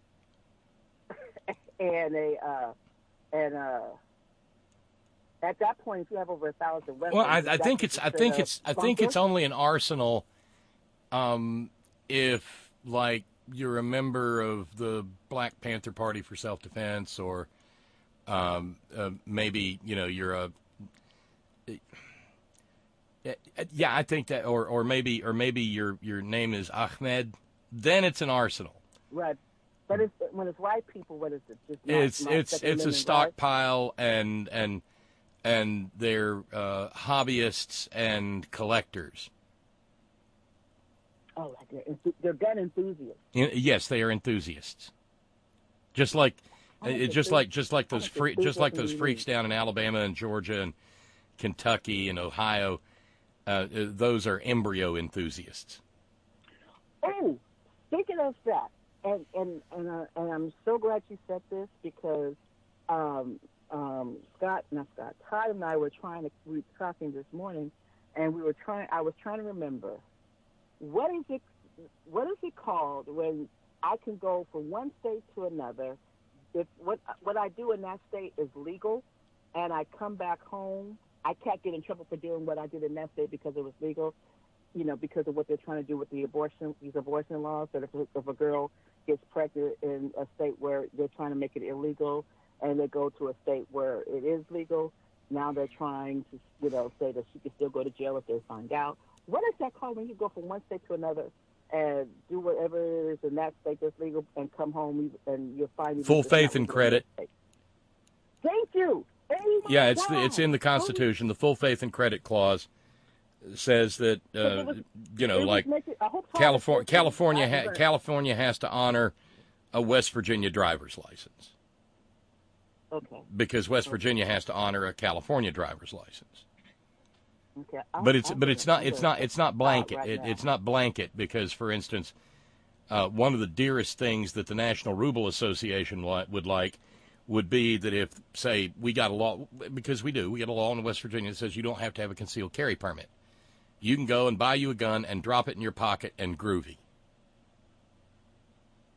And take it anywhere it's legal to take a gun. Well, the National Ruble Association wants a law that says that if it's legal to do that in West Virginia, it's legal to do that in L.A. In California. No. It can get kind of complicated. Because on the other hand, if we had a federal law, if the Congress would just do the right thing and say legalize cannabis nationwide, we could solve a lot of problems real quick.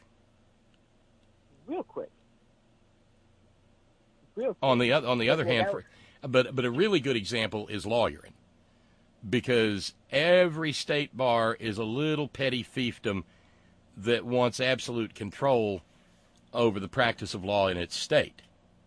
So some states have what's called reciprocity. If you're licensed, say, for 5 years in one state, you're automatically licensable or licensed if you need to go practice in a different state.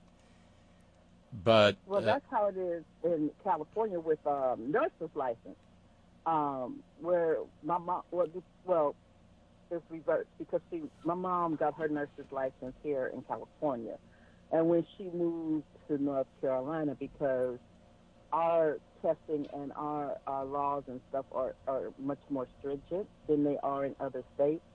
Basically, the two states that you really don't have to worry about retaking the test, to be a nurse, to get your nurse's license in a different state, New York and California, because the standards are so high that you can go to any other state and work as a nurse.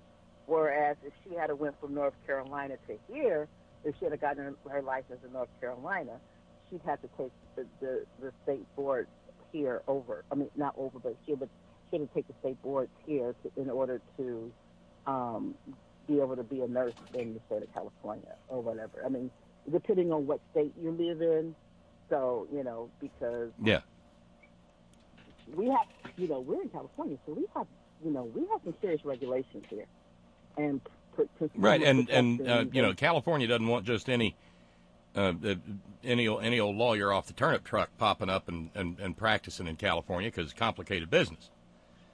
And so consequently, I'll bet you, I'm not sure if Billable Rick practiced somewhere else first, but I'll bet you he had to pass the California bar.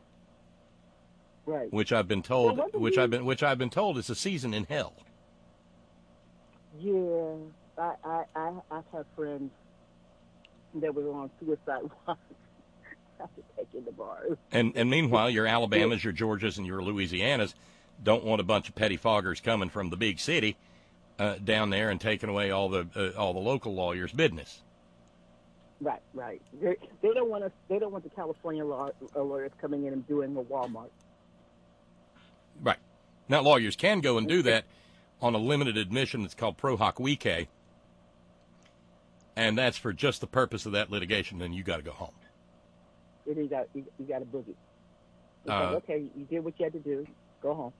And in a way, the Supreme Court solved the problem with marriage equality just by saying, no, it's legal nationwide, shut up.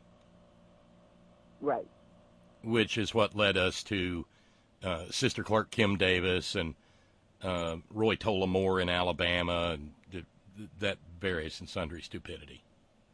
And when Kim Davis got beat as clerk by the person that she denied the marriage license to. Yeah, because karma is hard. Karma don't play. No, hard. Hard. Karma is hard. So, you don't mess with people, and just the people who feel that they can mess with people because. And here's what's happening with our country is these people who, because I'm white, I'm a man, I'm a white woman, I'm a white man, and whatnot and so forth. I am now entitled. You guys, they were already entitled. Come on now. I mean, you're white. There's this inborn. You were born with this entitlement. That's But then, they got their president, and so now they feel that they can do whatever the hell they want to do. I mean, did you hear about the latest, about the woman who not only called or she tweeted to the D.C. Metro Transit Authority or whatever, took a picture of this person eating her breakfast on a train going from one assignment to the other where they only have like a 20-minute break. And she's going on, you shouldn't be eating on the train and blah, blah, blah, blah, blah, blah. Took a picture of her and tweeted about it and sent the picture to D.C. Metro. I don't know if and so, of course, the internet pounced and we're like, really? You're putting this woman's job in jeopardy because why? And apparently she had a book deal. Yeah, they dropped her. That she had 2 book deals or something, and one dropped her, and the other one was considering. Really? There's repercussions, and see, and I think this is, how I had this conversation about. Oh yeah, we did this morning about yes, freedom of speech, freedom of expression. You can say whatever the hell you want to say. However, there's going to, in the real and just world, every time you said something that was a lie or just horrible or whatever the case may be, there would be consequences, not only consequences, but there would be repercussions, or is that the same thing? But anywho, that's the problem, and this is what's happening, that people are saying and doing whatever the hell they want to do, and they're getting away with it. Case in point, the person that's in the White House right now. Ta-da! And I use the word person very loosely. Well, in that case, yeah, very so loosely as to have almost no form or substance whatsoever. Exactly. Hey Tracy, So, I'm going to roll because I got a story here. yeah, you got to tell the story. So I'm going to. Oh, this is going to be. Yeah, I mean, every now and then, and Agnes turned me on to this. Every now and then, you see one of these things, and it just so begs for wider dissemination, just as a general understanding of where we are as a country right now. I mean, I read this earlier this afternoon, and I mean, it's very seldom that I say, I'm going to hit this story, be damned, because this is such a picture of Trump America in 2019 that, it has to be spread. And before I go, what is this? What do we call these things? Trump is no longer Titanic Tuesday. Trumptanic. So Trumptanic Tuesday, $25 challenge. Cool. Well, thank you, Tracy. Thank you so much. It is badly it's badly needed because I think we are at. I know. I heard. We're like 450 right now. And if the challenge is met, then I'll throw in another 10. Okay, so cool. That would get us down below $400, which would be huge. Thank you, Tracy. Thank you so much. And I'm excited for you to watch the final episode of. Yeah, I was going to say. I know Agnes is killing you. Well, she wasn't real happy with me last night. But, yeah. No, I know she wasn't. So I'll be looking forward. But you know how it is with season. I don't know what it is, but you know how it is with season finales. I just didn't want to. I didn't want to go to sleep with a finale in our heads. No. You need to be full, and especially this particular episode. You need to be fully conscious to see and so you can take in everything that is going to transpire on that episode. So. I will bid my adieu, and I'm looking forward to hearing that story. And I will report on the outcome. Awesome. All right. I'll get you later. See you, Tracy. Bye now. The one and only Tracy, the lady cab driver from Southern California. And hey, thank you to Tracy for the challenge. If somebody out there will jump in with $25. Tracy will double it and add 10 more, and that'll get us down to $390 to go to crawl out of the hole, and that means only $190 to finish yesterday. And if the challenge is met, we will finally have finished last week, which is awesome. Thank you, Tracy, and hopefully somebody will jump in. Thank you to James. Wait a minute, got a cowbell for James. James became. And whenever I see it and the opportunity presents itself, definitely a cowbell for becoming a new Patreon subscriber. And remember, it's the 14th of the month. If you become a Patreon subscriber, you're not even going to be billed until the first day of June. Awesome, huh? So that's a possibility, and it's all there at Contribute, under the Contribute tab at headon.live. Thank you, James. And thank you, Tracy, for the challenge. Now all we got to do is meet it. Yay. Maybe, I don't know, maybe this story means more to me than it does, or it will to y'all. Oh, wait, what's that? A message from Zed. I want to put a new subscriber challenge out here. I'll bump my monthly subscription by $5 for 1 year for each new subscriber you get until the end of May, up to 6. That's $30. If those two subscriptions you got early this month were new, then I'll count those as 2 of the 6. They were. Those are new. It wasn't confusing at all. It's the I sold my money pit bumping up the horn subscriber base challenge courtesy of Zed. Thank you, Zed. So there's room for 4 new subscribers. And for every new subscriber, Zed's going to bump his subscription by $5. 2 slots are filled, thanks to James and a previous new subscriber. Thank you. Hopefully that will be acted upon, especially this particular space of the month, because it does get a little thin. And there's Jude. Thank you, dear Jude, in the Great Northwest, meeting Tracy's challenge. So that means we're now down below $400. Thank you, Jude. You are a pearl of great price. Thank you so much.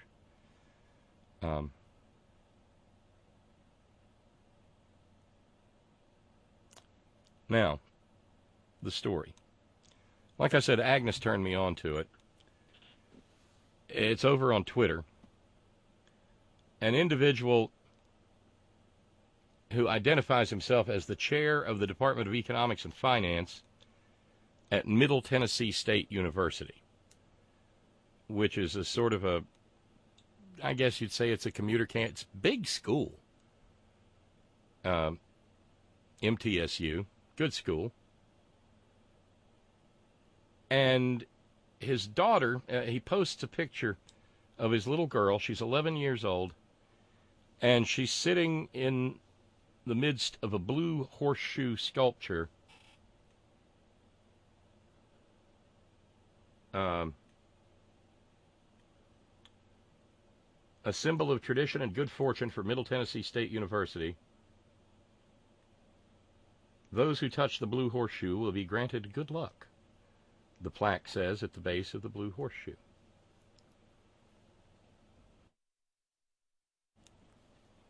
She's not crying or anything. She's just sitting in the middle of the blue horseshoe, soaking up all the good luck she can get. The tweet says, comment with support for my 11-year-old daughter. She was removed from class and sent to the principal's office for the rest of the day last Thursday for shouting, "Stop it, put your hands down now," to a group of students giving the Nazi salute. You know, the stiff arm, the Sieg Heil. That's bad enough. And let's remember that the school itself is not identified, but of course Tennestan is one of those states that has been polluted with magnet schools and charter this and whatnot.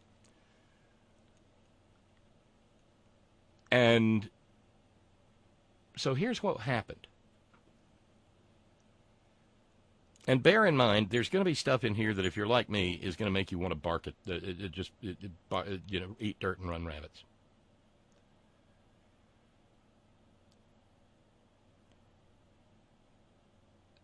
So, the genesis of this thing is that at the school, they had a program called Living History.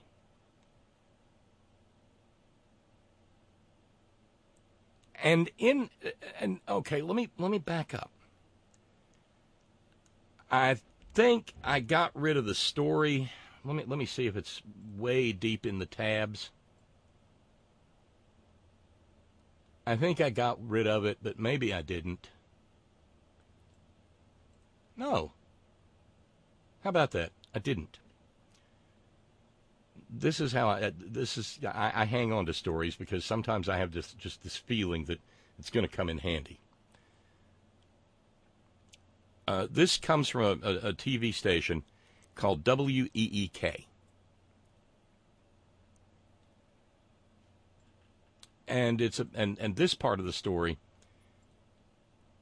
WEEK, NBC 25 News, your home team,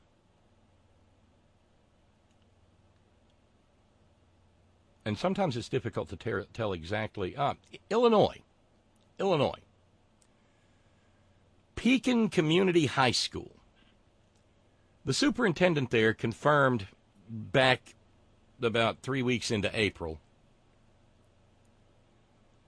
that a social studies teacher by the name of Kevin Pummel was resigning. Kevin Pummel resigned as a social studies teacher because he was caught bragging about recruiting students and indoctrinating students into what we now in 2019 euphemistically refer to as white nationalism.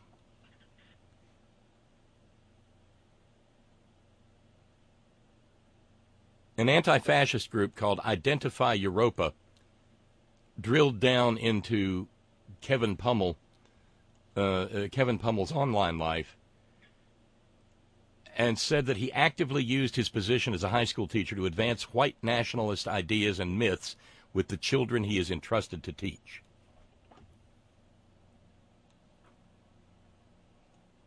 What Identify Europa found was Pummel making, on a regular basis, disparaging comments about people of color in the United States, and said that he had red-pilled some of the male students in his class about the dangers of immigrants,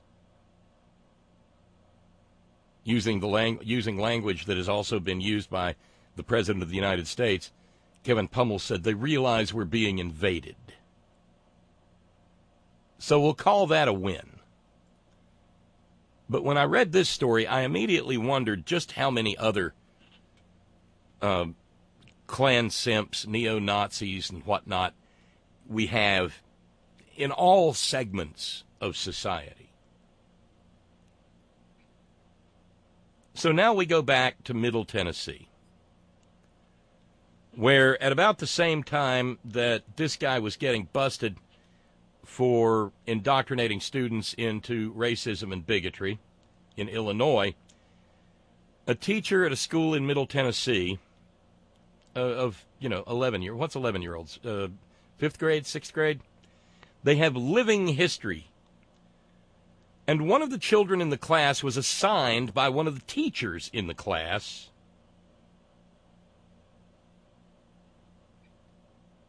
to portray, wait for it, nah, you're not waiting for it, you already know, Adolf Hitler.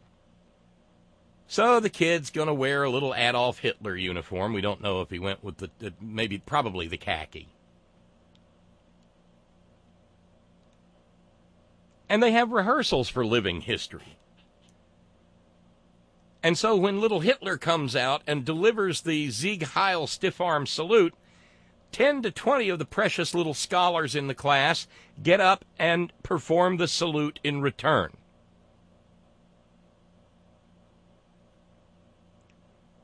The little girl of the guy who sent out the tweet immediately objected.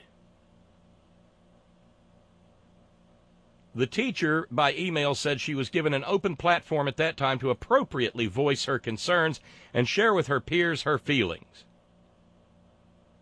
And then the teachers tell her not to bring it up again, because they were going to be doing some Sieg Heilen for a while because they were rehearsing for living history.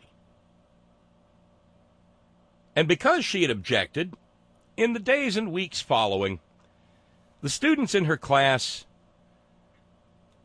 being early adolescents, which is another word for saying little assholes, start walking around the school Sieg Heiling each other when they pass. The little girl with the morals and the ethics complains and says that giving the Sieg Heil salute is wrong. So then the little assholes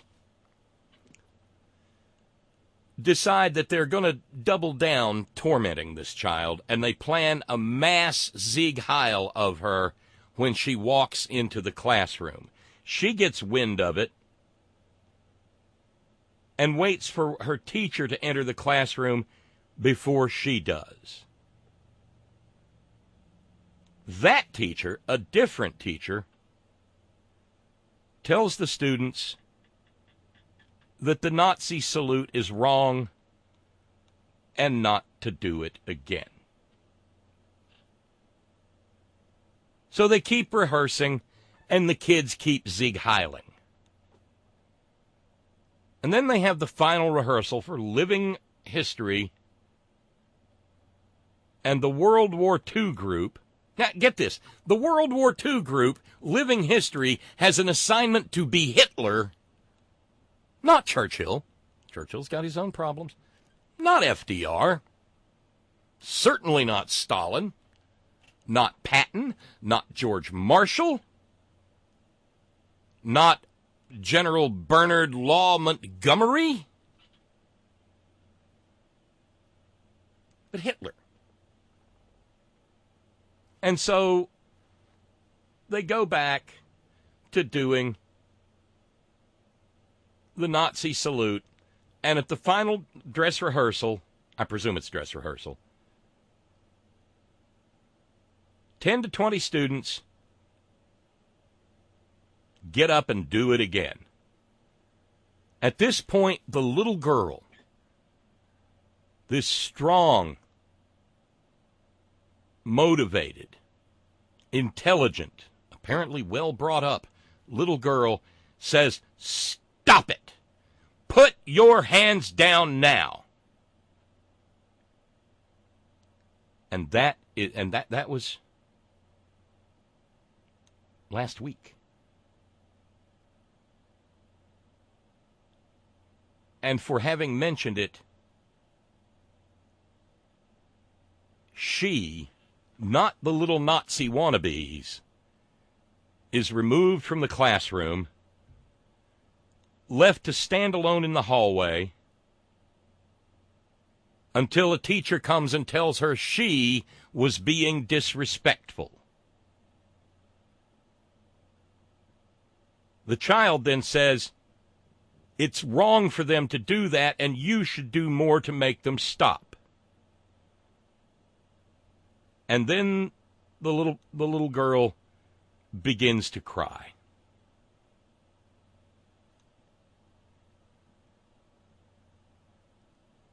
Another teacher, the one who originally assigned the kid to play Hitler, says that the child was being disrespectful in her tone and her body language to her teachers, and tells another individual to take the little girl to the principal, Dr. Somebody whose last name begins with a B. And the principal tells her she should not have been disrespectful.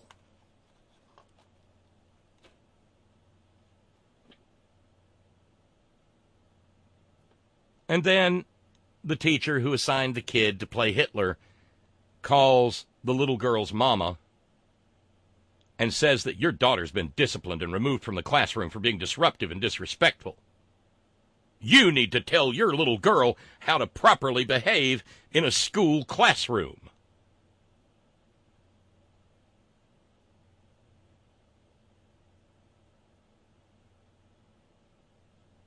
Now, the teacher does note that the disruption came in response to her objecting to the salute being given back. It. Mama says, "What do you mean by it?" And she says, "Well, the Nazi salute."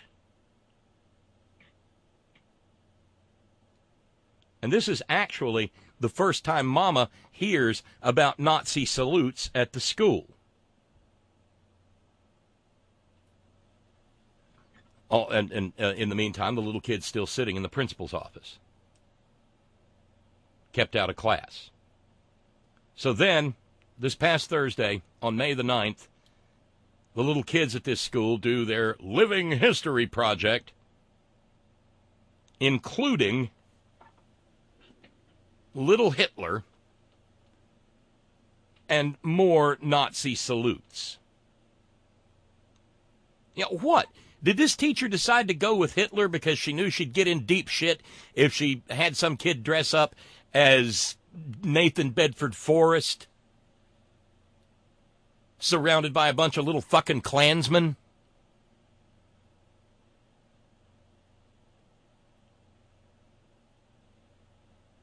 And there in the living history performance, once again, little Hitler performs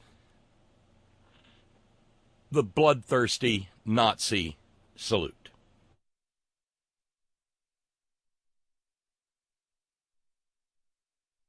Reminder, this is 2019 in Middle Tennessee, which is not too terribly far from Nashville, not 1933 in Munich. Between 11:30 and 12 that day, on May the 10th, they have an awards performance, the McToneys, to give awards for the living history performances, and the World War II era gets an award, and the little guy who played Hitler goes up to accept the award. And when he accepts the award, 4 little boys give the Nazi salute. And they're looking at each other and grinning. And no teacher intervenes.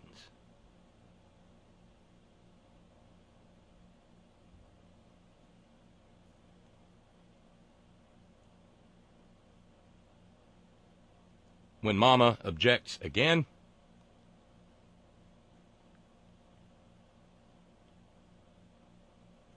well, back up.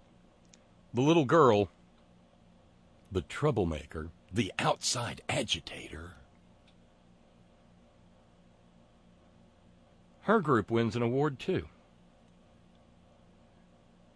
And she makes an acceptance speech, and she uses her speech to explain again that making the Nazi salute around school is wrong, and she asks the assembled parents to please speak with their children and explain what that thing means.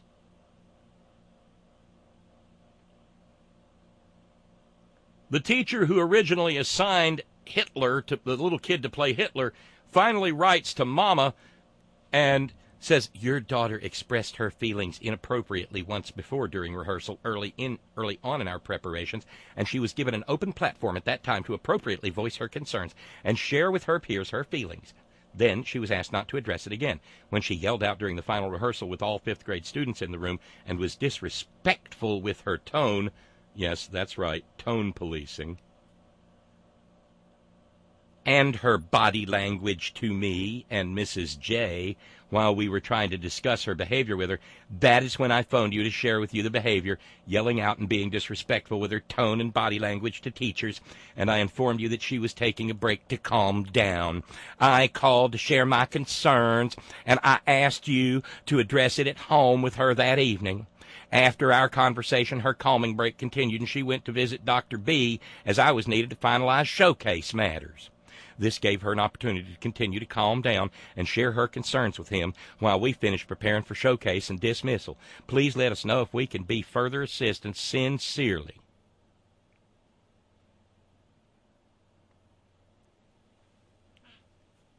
Why are those women allowed to teach school? Why are they in a classroom? Why would any teacher assign any child to ever portray Adolf Hitler? That is, in fact, obscene. It had no political, social, or artistic redeeming value. Jude would like me to give the name of the school. I don't know the name of the school. This thing's been liked 29,000 times on Twitter. When I first saw it, it was around, I think, 7,000. It's been retweeted 7,248 times. If you want to see the whole thread, at Keith, Keith, at Keith J. Gamble is the daddy. And the people who are seeing this are, for the most part, appalled. But make no mistake, that little girl is a patriot. that little girl is a better representative of what we hope the future of this country will be than any of the little any of the little pumpkins who just stood up and gave the salute, because just standing up and giving the goddamn salute is how you get 1933.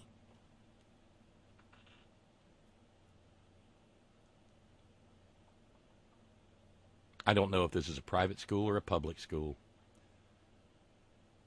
And I don't much care for that shitty language about calming time.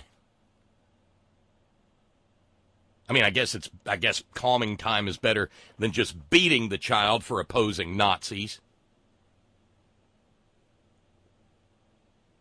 I wonder if that school would welcome someone, say, a Holocaust survivor, to come in and speak to the class about it. But this is part of a larger tableau.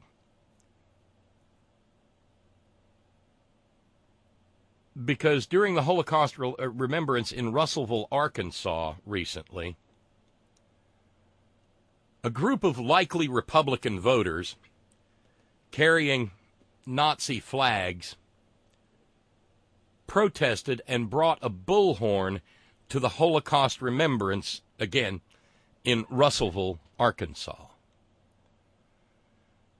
And with a nonagenarian there who had borne direct witness to the liberation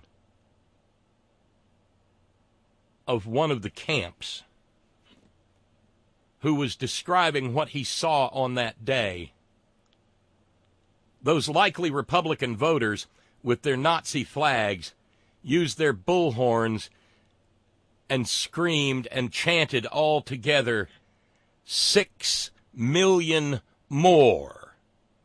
6 million more. 6 million more.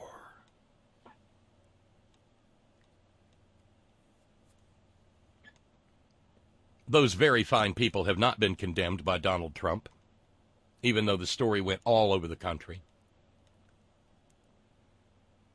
It's in Arkansas, the natal state of both Sarah Husselbuck Sandbags and her grifter daddy. Neither of them have condemned it. Tom Cotton, the senator, whom you heard tell on the Green News Report, telling American farmers to shut the fuck up because they're not getting shot in a war, they're just getting fucked by the president. He didn't say a goddamn word either. And Liz Cheney, daughter of Count Dicula, who had a hissy yesterday because of remarks made perhaps inelegantly by Representative Rashida Tlaib, in which she said she takes some small measure of solace in the fact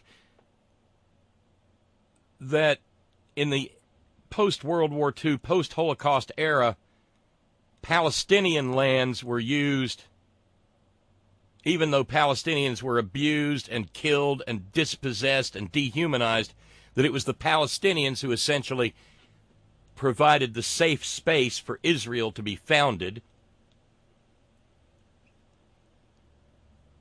Liz Cheney, who had kittens with crocheted tails over what she imagined Rashida Tlaib to have actually said, she didn't say a word about Russellville, Arkansas, either.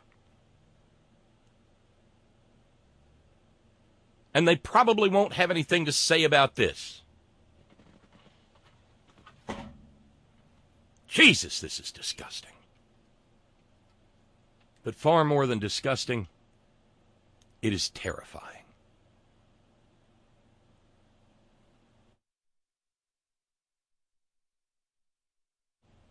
I am neither Muslim nor Jew, so I cannot imagine how terrifying it is for them. But I can try to be an ally, and I can stand up on my little hind legs behind my microphone here and voice the fact that this disgusts me and terrifies me for the future of this nation. Because these fuckers are on the march, these filthy fuckers. And they're not going to stop with the Jews and the Muslims. No, they'd, in the name of that 6 million more, they'd be more than happy to shove a few of us in, too. You gay? Guess what? Gays went in the ovens in Germany and under the Third Reich. And the modern Nazis would be happy to do the same. Are you liberal? Yes, you are. Into the ovens with you, too. Because the Nazis believe in a certain purity that exists only in their own sick, twisted minds. And that's going to require the elimination of a whole lot more than Muslims and Jews. Their friends, the Klan, will insist that the roundup include black folks. And the good God-fearing white folks out west will insist that it include the Hispanic folks.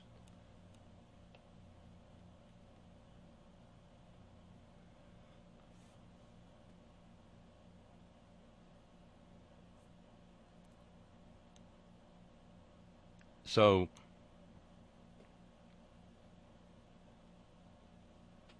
every time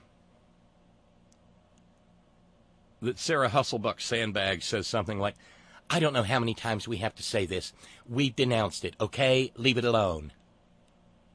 It's pretty obvious that they have not denounced it thoroughly enough, and their words are drowned out by their goddamned actions. I guess there's no way of knowing, but would you care to bet how Mrs. Teacher there, who assigned a child to play Adolf Hitler, voted in 2016? Would you care to bet how she votes every chance she gets to go to the polls? I wouldn't care to bet, unless you were betting that she was some sort of liberal. Because anyone who would assign a child to play Adolf Hitler, well, I'm pretty sure there's a little red hat somewhere in her house.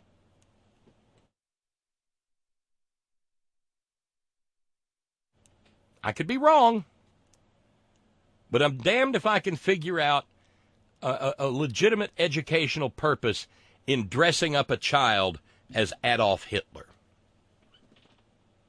A child who has no idea of the detail involved and has obviously been poorly taught.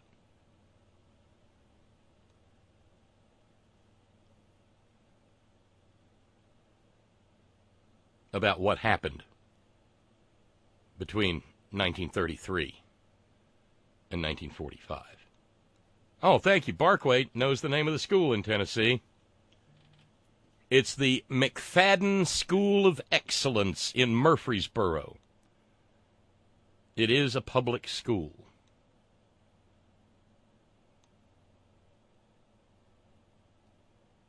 Disgusting.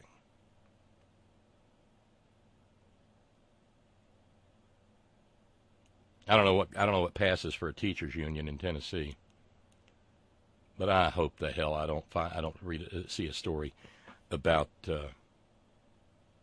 them coming out with a full-throated defense of this horrible, horrible, horrible blight on the idea of educators being professionals.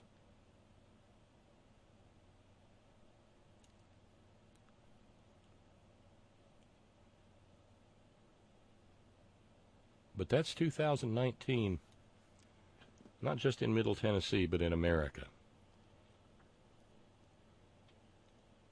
And if one does not actively take every legal step to make sure that Nazism doesn't continue to grow in this country, by God, grow it will.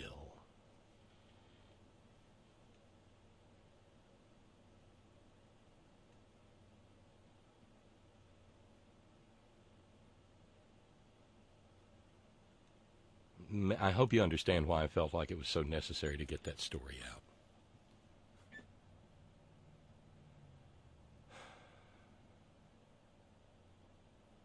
Now the question is, will there be any repercussions for it whatsoever? Or will the little girl just be left to she and her parents fend for themselves? Again, one hopes, it would appear that Daddy has a fairly secure position.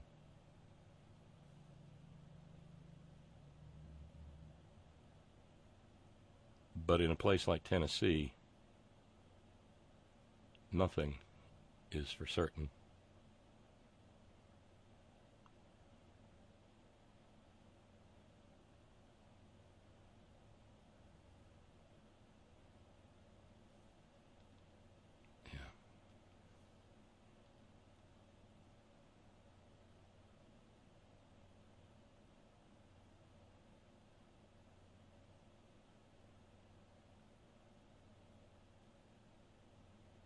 Okay. Onward. Oh, one last thing. Is there any way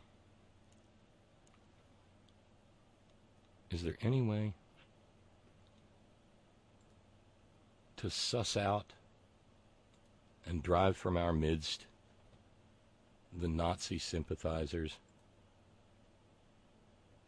who have determinedly worked quietly and in the shadows to infiltrate every aspect of our public life?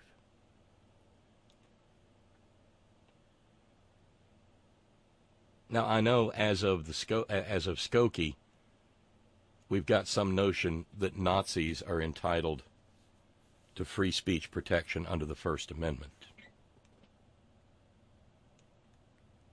Should they? Somehow or another, Germany manages to be free, and it's not okay to be a Nazi.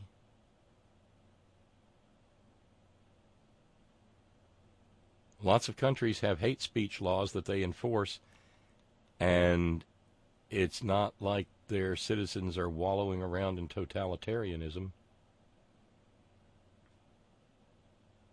I fear we're going to reach a crossing of the Rubicon where we have to decide whether or not having a free and open civil society is more important than having Nazis, or whether having Nazis is more important to having a free and open civil society.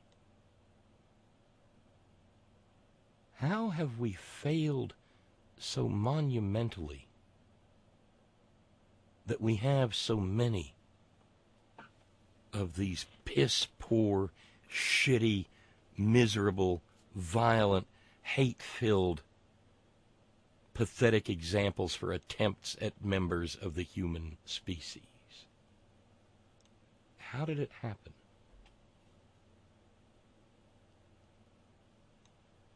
Steve on the West Coast says, Bob, this is a tragedy of generations. But the teachers and admin are idiots and freaks. Children can mock and parody and easily trash every sort of horrible thing, but they first have to be taught by responsible and accountable educators. I don't suppose anything by Mel Brooks is on the curriculum anyway. No, I can't imagine a bunch of 11-year-olds sitting around and watching the producers either.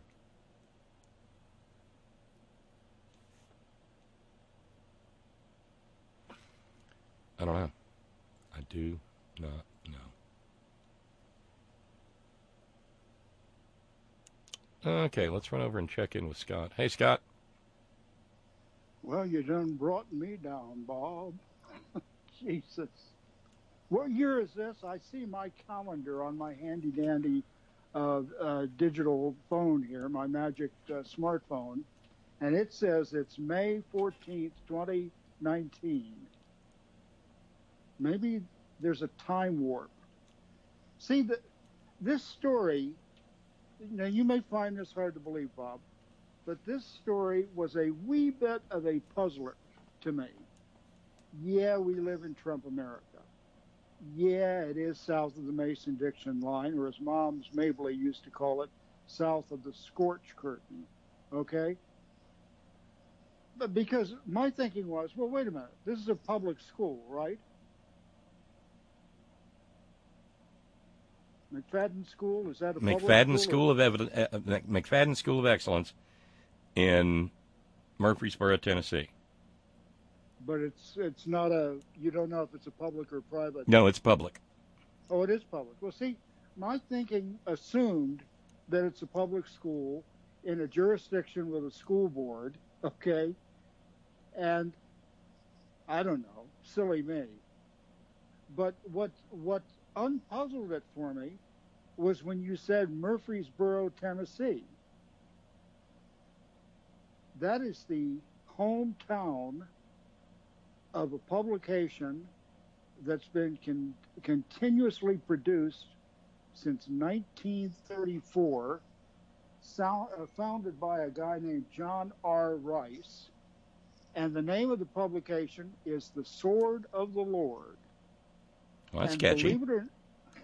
Believe it or not, I was once on their mailing list.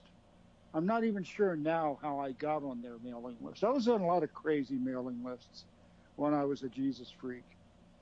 There was an outfit up in Pennsylvania that was vehemently anti-Catholic and had the literature with footnotes to prove it, as in terms of why. But the Sword of the Lord is one of these independent, far right-wing Bible publications. It was sort of like, you remember Carl McIntyre up in Collingswood, New Jersey, Cape May, New Jersey, who used to have the pro-Vietnam War marches up and down Pennsylvania Avenue? No, I seem to remember. That's kind of outside my age bracket, but I remember something of it. And when ping-pong diplomacy with godless red China was taking place in the late 60s, early 70s, and Nixon went to China to hobnob with not Ho Chi Minh, but Mao Zedong and Zhou Enlai, the old Carl McIntyre was beside himself because he believed in Formosa. What did Chiang Kai-shek run? Taiwan. Taiwan. Okay. Well, Carl was just beside himself, and his motto was "Kill a commie for Christ." Well, Sword of the Lord and its founder, John R. Rice, who's gone on to his reward years ago, was one of these, and still is one of these, very basic, independent, fundamentalist, no, National Council of Churches bullshit type of religious organization. And you got to figure the community that brought us Sword of the Lord back in 1934 and to this very day had to be somewhat suspect. Wouldn't you think? I would not fight you over that. Okay, knowing only what you know about what I've said, you would think that the community would be suspect. I don't know, Bob. I'm not real happy with it. I think it's crazy that there wasn't an administrator or a teacher or a principal or a guidance counselor or someone with some kind of authority in that horrible little school system in Murfreesboro, Tennessee, didn't say, now wait. And maybe they've all become apologists and closet Nazis. Maybe you're right. I don't know. I would hate to think that. But maybe this is the world that we live in. I'm glad you shared the story. Because it's one of those head shakers. It's like, what the fluorescent fuck is this? And it just makes me sad, Bob. And here I was all happy and stuff, because I'm making pretty good progress getting the place pulled together for the visit by the housing people to inspect the premises on Monday. And I was feeling pretty good, but then you had to do it, Bob. You had to tell me about the crazy ass. The only thing that you didn't say was when the little boy who was portraying Hitler gave the salute. You said they all returned the Nazi salute. You didn't. I think you said they returned the salute to beat the band. You missed your opportunity to beat the Oompa band. Well, okay. Yeah. To beat, they returned it to beat the putsch. Yeah. God help us, Jesus. I don't know. I want to change. I want to get to something more lighthearted, if we may. Yesterday, you were talking about the state of Alabama, your home state, banning battery-operated dildos, or as they call them down there, dildon'ts. Okay? And somebody wondered if that law is still in effect. Apparently, it went into effect in 2007, and they have not changed their mind. I don't even think you can, write. A couple of stores tried to open up. Yeah. And I think they lost court battles over it, although don't quote me. Well, it doesn't surprise me. I just remember that at some point after it went into effect, a dear friend of the Reverend Jerry Falwell, who was a pastor at a Baptist church in Montgomery, whose wife was out of town. Well, she found him when she came back with various of those illegal devices crammed in a couple of different orifices, and he had suffocated to death inside not one but two wetsuits. Wetsuits, yeah. That occasioned a parody song here that achieved a certain degree of notoriety at one point in time. I've heard tell of it, Bob. I've never heard it. I think you have, but yeah, it's based on a John Prine tune with tremendous apologies. It's based because it happened in Montgomery, Alabama, and it's based on a John Prine song called "Angel from Montgomery." You gonna play it or no? But the line is, "Please send me a dildo. I can't buy one in Montgomery."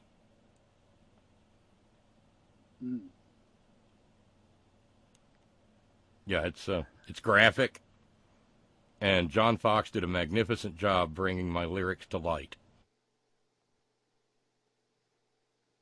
And that's the world we live in. You can give a Nazi salute in some places without fear of retribution to beat the Oompa band. But you can't buy an orgasmatron in Alabama. What's the world coming to, Bob? And as Ron and Raleigh points out, you may not remember, but I do.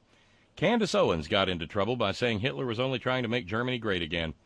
Black conservatives and Nazis are strange bedfellows indeed. God, make Germany great again. Yeah. Well, what did Marge Schott, the former Marge? Oh God, who can forget Marge? Hitler was a terrible. Hitler only got in trouble. Well, Hitler had some good ideas, but he went too far. Wasn't that what she said?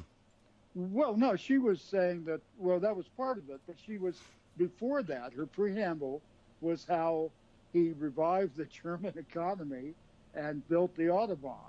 Yeah, so that people which by the way is a howling myth. The Autobahn was already, but let's not bother. Jesus, Bob, I just, what was I watching the other night on PBS? Oh, it was a little documentary, ran about an hour, and it was some elderly Holocaust survivors who were children when they were taken to the death camps, but somehow managed to live to tell the tale. and I forget the name of the documentary. I think it was like Remaining Survivors, or I don't know. Survivors is in the title. And these men and women are up in their 90s by now. And they are really, it's like World War II veterans at large. The pool of them diminishes by the day. And living witnesses, eyewitnesses to the Holocaust, that's another diminishing pool, because even if they were children during World War II, there is this thing called age, and eventually it catches up with you. And what are we going?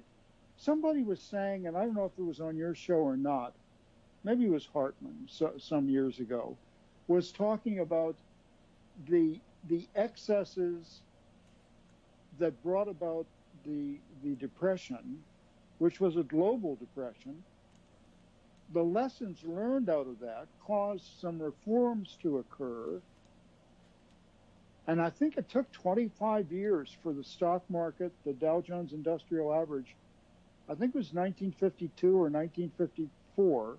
It went from 29 to either 52 or 54 for the Dow Jones Industrial Average to reach the high that the stock market was at when it went into the toilet.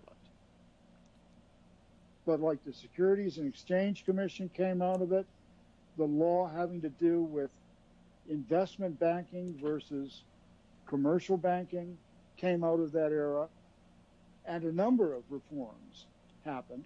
But what Hartman or whoever it was trying to say was, when time comes that you don't have living among you people who remember not only the run-up, but the crash and the aftermath of it, all manner of financial mischief can happen. And it's true about that, and I think it's also true about the Holocaust.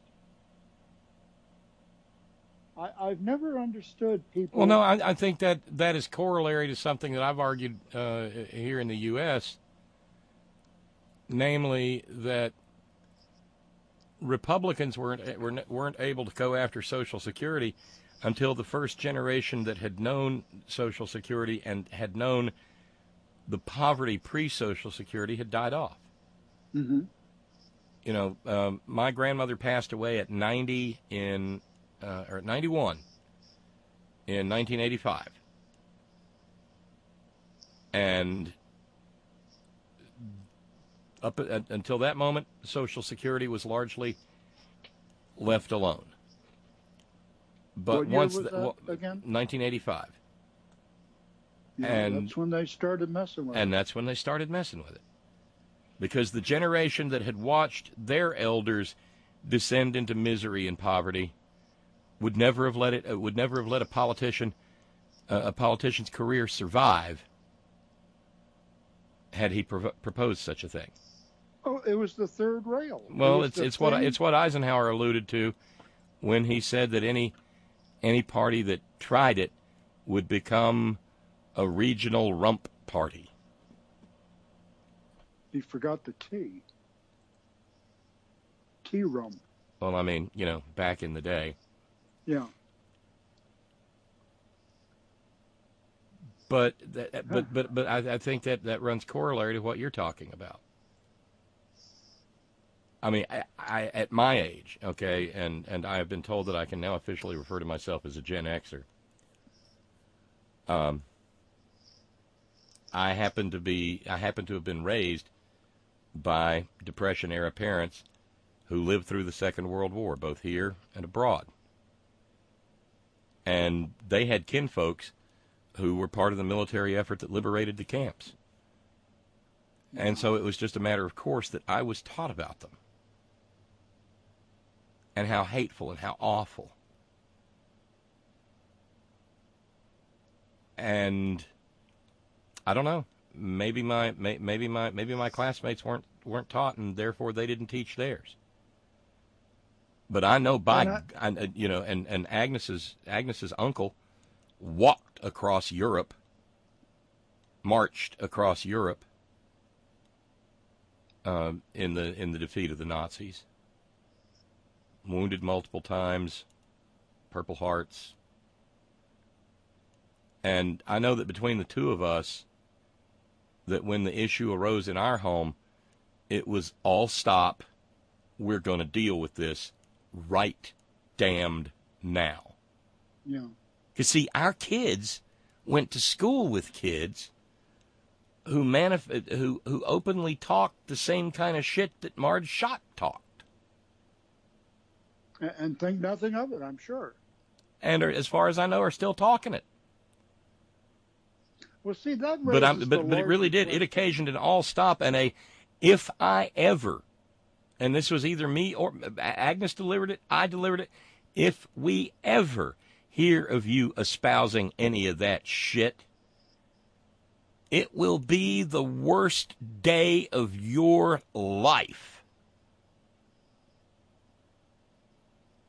Well, I know we're getting close on time, but let me close with a thing to ponder in the night ahead and the days and months ahead, because we're only talking roughly 18 months until the 2020 election.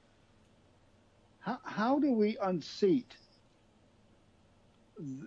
a person who welcomes, who calls them fine people, who's an apologist for, if not an outright believer in such madness? What do we have to do? Because I personally think there are more of our type of voters than there are of his type of voters. I hope the hell you're right, but what I argued during the campaign is that if you are in a close election, and we've seen it happen time after time, if you are in a close election, then having the Nazis and the Klansmen on your side, whatever their numbers are, can all too often provide the margin of victory. Yeah. And that's exactly that's exactly what happened in 2016, and it's exactly how Ron Monkey Up DeClantis, who was the beneficiary of Nazi robocalls, became governor of Florida. Of course, we also now know that it turns out, oops, who could have ever imagined, the Russians accessed not one but two county databases in Florida, which means that they had the ability to flip votes. And what's being done between then and now? Not a goddamned thing. There you go. There you go, Bob. And so that's why when Ron DeClantis comes out and says, I denounce these Nazi robocalls, and it's not fair to smear me with their brush, you can't unring a bell. And it served its purpose, and he wins. And so, in an attempt at something resembling an answer to your question, we have to start with the idea that it is not okay at all to be one of these people. Under any set of circumstances, on any day, at any time, anywhere.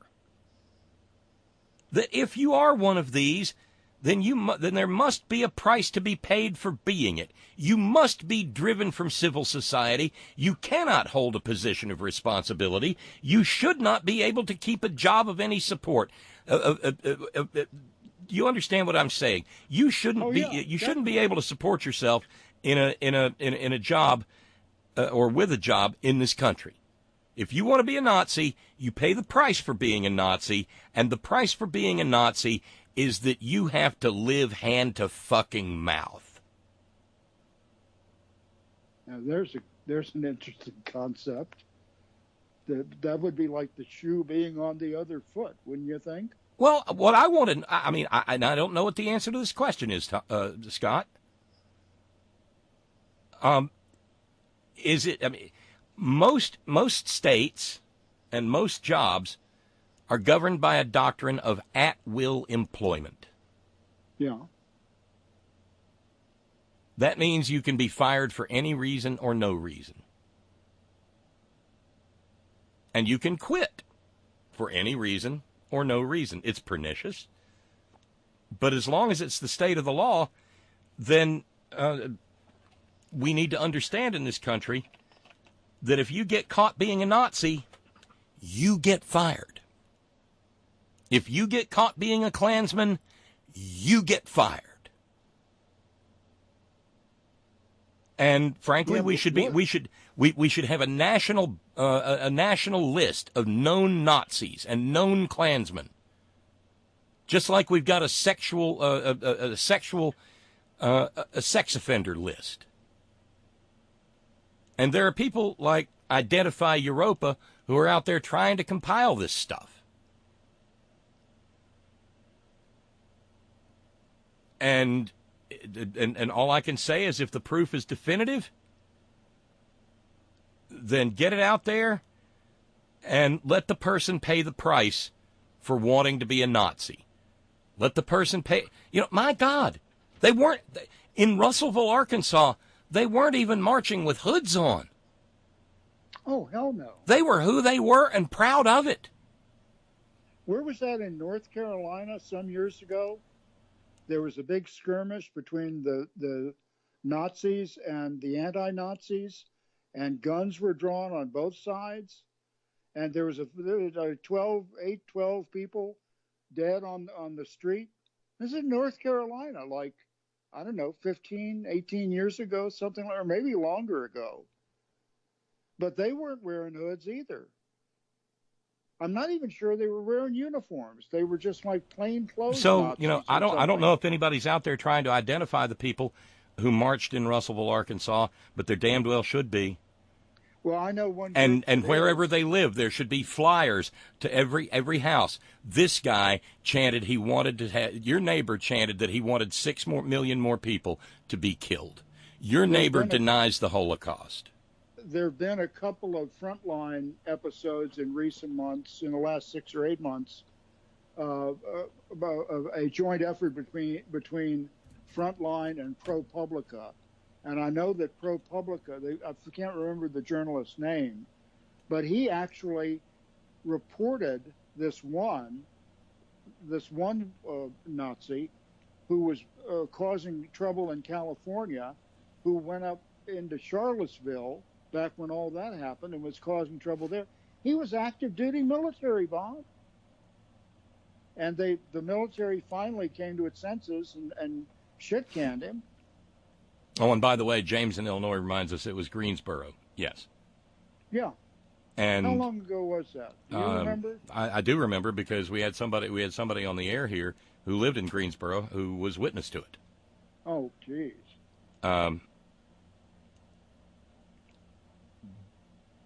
See, I understand the sentiment.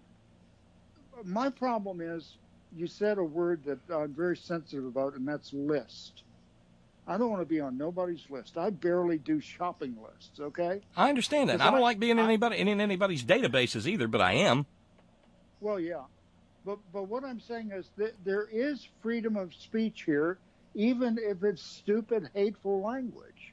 What if it's stupid, hateful language that leads to people being killed? That is not protected speech, Scott. No, I understand that. And I guess it's just a matter of proving it at that point. But I don't know. This is not the world I was born in, the country I was born in, Bob. I'm a child of the 60s, born in the mid-50s, and have paid attention most of my life. And it's coming back to haunt me, Bob, because I don't like what I'm seeing.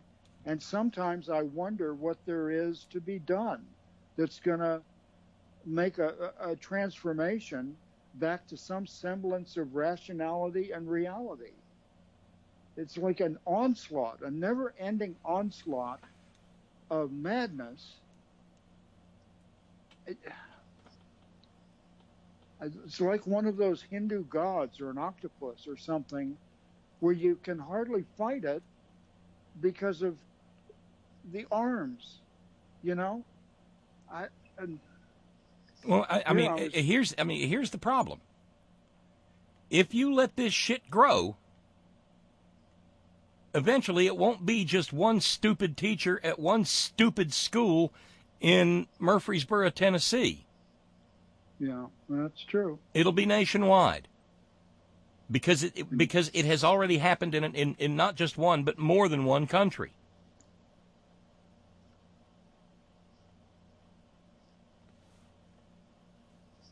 And that's the choice we face. Because they are in the ascendant. And giving freedom of speech to people whose only goal is to take yours away is no freedom at all. I understand that. It's you talk about puzzlers. That would be a puzzler, because those of us who have morality and ethics and sense and have a reality-based reality, we like to give some leeway to differences, but the opposite is not true. Their marching orders are the differences are bad, no matter what the differences are.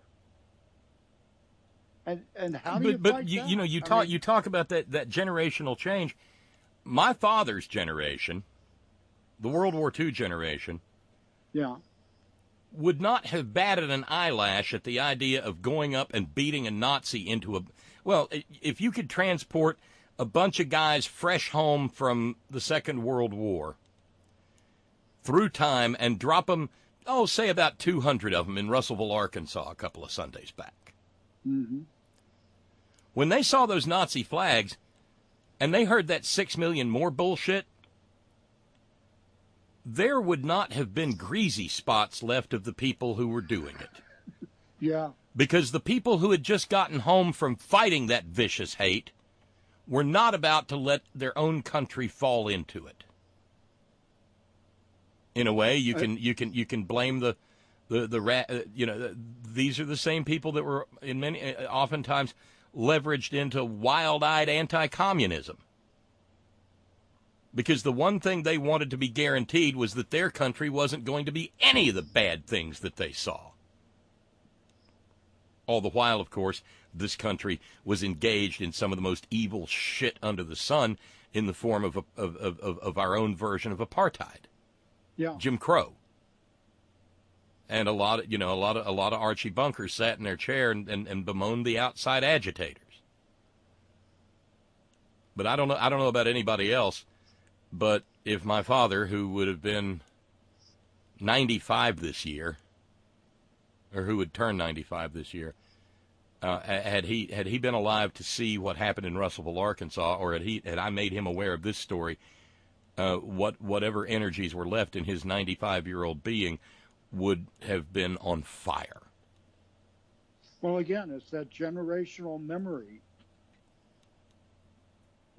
It's weird because, for instance, the Soviets did a far better job. Because even today in Russia, they still remember the Great Patriotic War and they make a big deal out of it. Well, how many million? Maybe because of how many millions died. Yeah. Or maybe because of the protracted nature of their part of the war, because it went on a hell of a lot longer for them than it did for us. Yeah.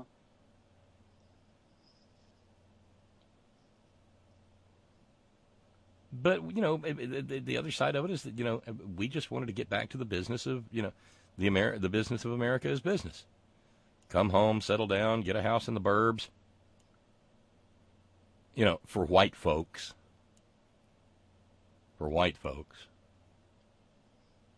Anyway, I got to get out of here. We're 11 minutes over, Scott. Yes, and I don't know about you, Bob. I'm now you color me thoroughly depressed. I may not do any more housework tonight. Well, that's me, Bob Kincaid, Little Ray and Sunshine. I may go climb into bed and hide under the covers. Jeez. No, I'm going to go and watch TV with Agnes. Ooh. Oh, and one more TV thing. About a week or so ago, I talked about this movie that I saw called Red Sparrow. Yes. if any of you have seen the series that's on Amazon Prime, I think, The Americans. I remember it was on turned you to FX. that. We watched the whole thing. Yeah. Yeah. Well, if you liked The Americans, you will probably like this movie, Red Sparrow. Now, it's more intense in a lot of ways because it's the difference between commercial TV, even basic cable, and, theatrical films. And there is nudity, and there is violence, and there is madness in Red Sparrow. But if you liked The Americans, this film, Red Sparrow, will likely resonate with you. And what I took from it, Bob, was, it's about the premise is sending specially trained people to come to this country, and wreak havoc, spies, basically. Yeah, deeply embedded, right. Yeah, and you remember Mr. Putin and what, a couple of items on his resume. And what I took from it was, if this is what we're up against, if they are that committed and that fucking crazy, and they have an idiot in the form of Trump, that they can pull strings and cause him to say and do whatever they want him to say or do, we are totally screwed.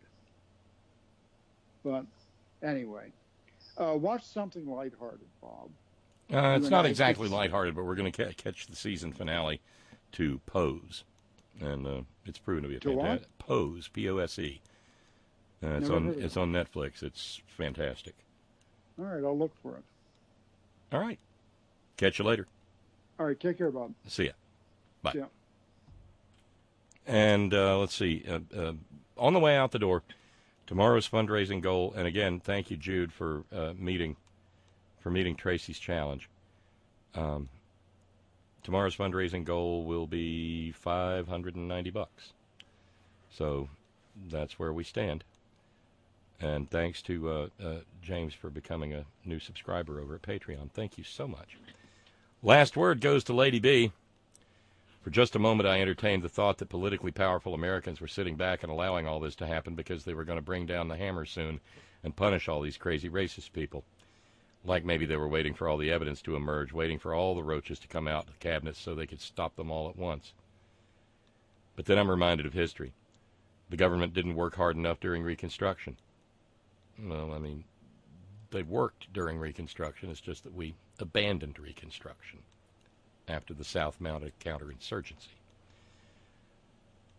And as the years go by, every time we let a motherfucker say or post racist sentiments on the internet in the name of free speech, every time we let religious fundamentalist racists talk more about how noble the fucking Confederacy was, every time we let redneck white guys proudly wave the bars and stars on their trucks, every time a cop responds to a call from a white woman complaining that a black family is eating lunch in a park, every time we treat a school shooting as just the price we pay for freedom, every time we excuse the abhorrent behavior of one ethnicity as economic anxiety and let them buy military assault weapons for protection, even though they live in upper-class all-white suburbia, we encourage this behavior. We enable it. And it's all because of the absolute failure of many whites just to recognize that not only are they part of the problem, they are the problem. Stop blaming minorities for shit you have control of and over. Mexicans didn't ship your factories to China. The CEO of Amazon isn't Pakistani. This shit will never stop if whites aren't willing to stop rewarding other whites for doing it. And I would add, or even looking the other way. We didn't need any help from Russia to destroy this country. We're doing just fine on our own. Fuck it. I'm going to hit my vape. Stay cool, Bob. Hey, enjoy, Lady B. I am moderately envious. So that's it. A little 16 minutes extra this evening because, well, you never know when when we're going to be short 16 minutes. Thanks to all of you who keep the program on the air. Thanks to all of our subscribers. Thanks to John for getting us started this evening. Again, thank you to James. Thank you to Tracy. Thank you to Jude. Thank you to Roberto. Thank you to all of you who share your precious finite time engaging in the program. Thanks to our all-volunteer staff. Thanks to Sparky earlier. Thanks to Steve from Georgia Stan. Thanks to our news ninjas. Thank you, Brother Deacon Asa, headon.live. Thanks to John Fox in Australia. Thank you, Ben Birch, whiterosesociety.org. And thanks to the hardest working, bravest people I know, the men and women of Coal River Mountain Watch, crmw.net. And always, always, always, Gina, it's all for you. Later, y'all.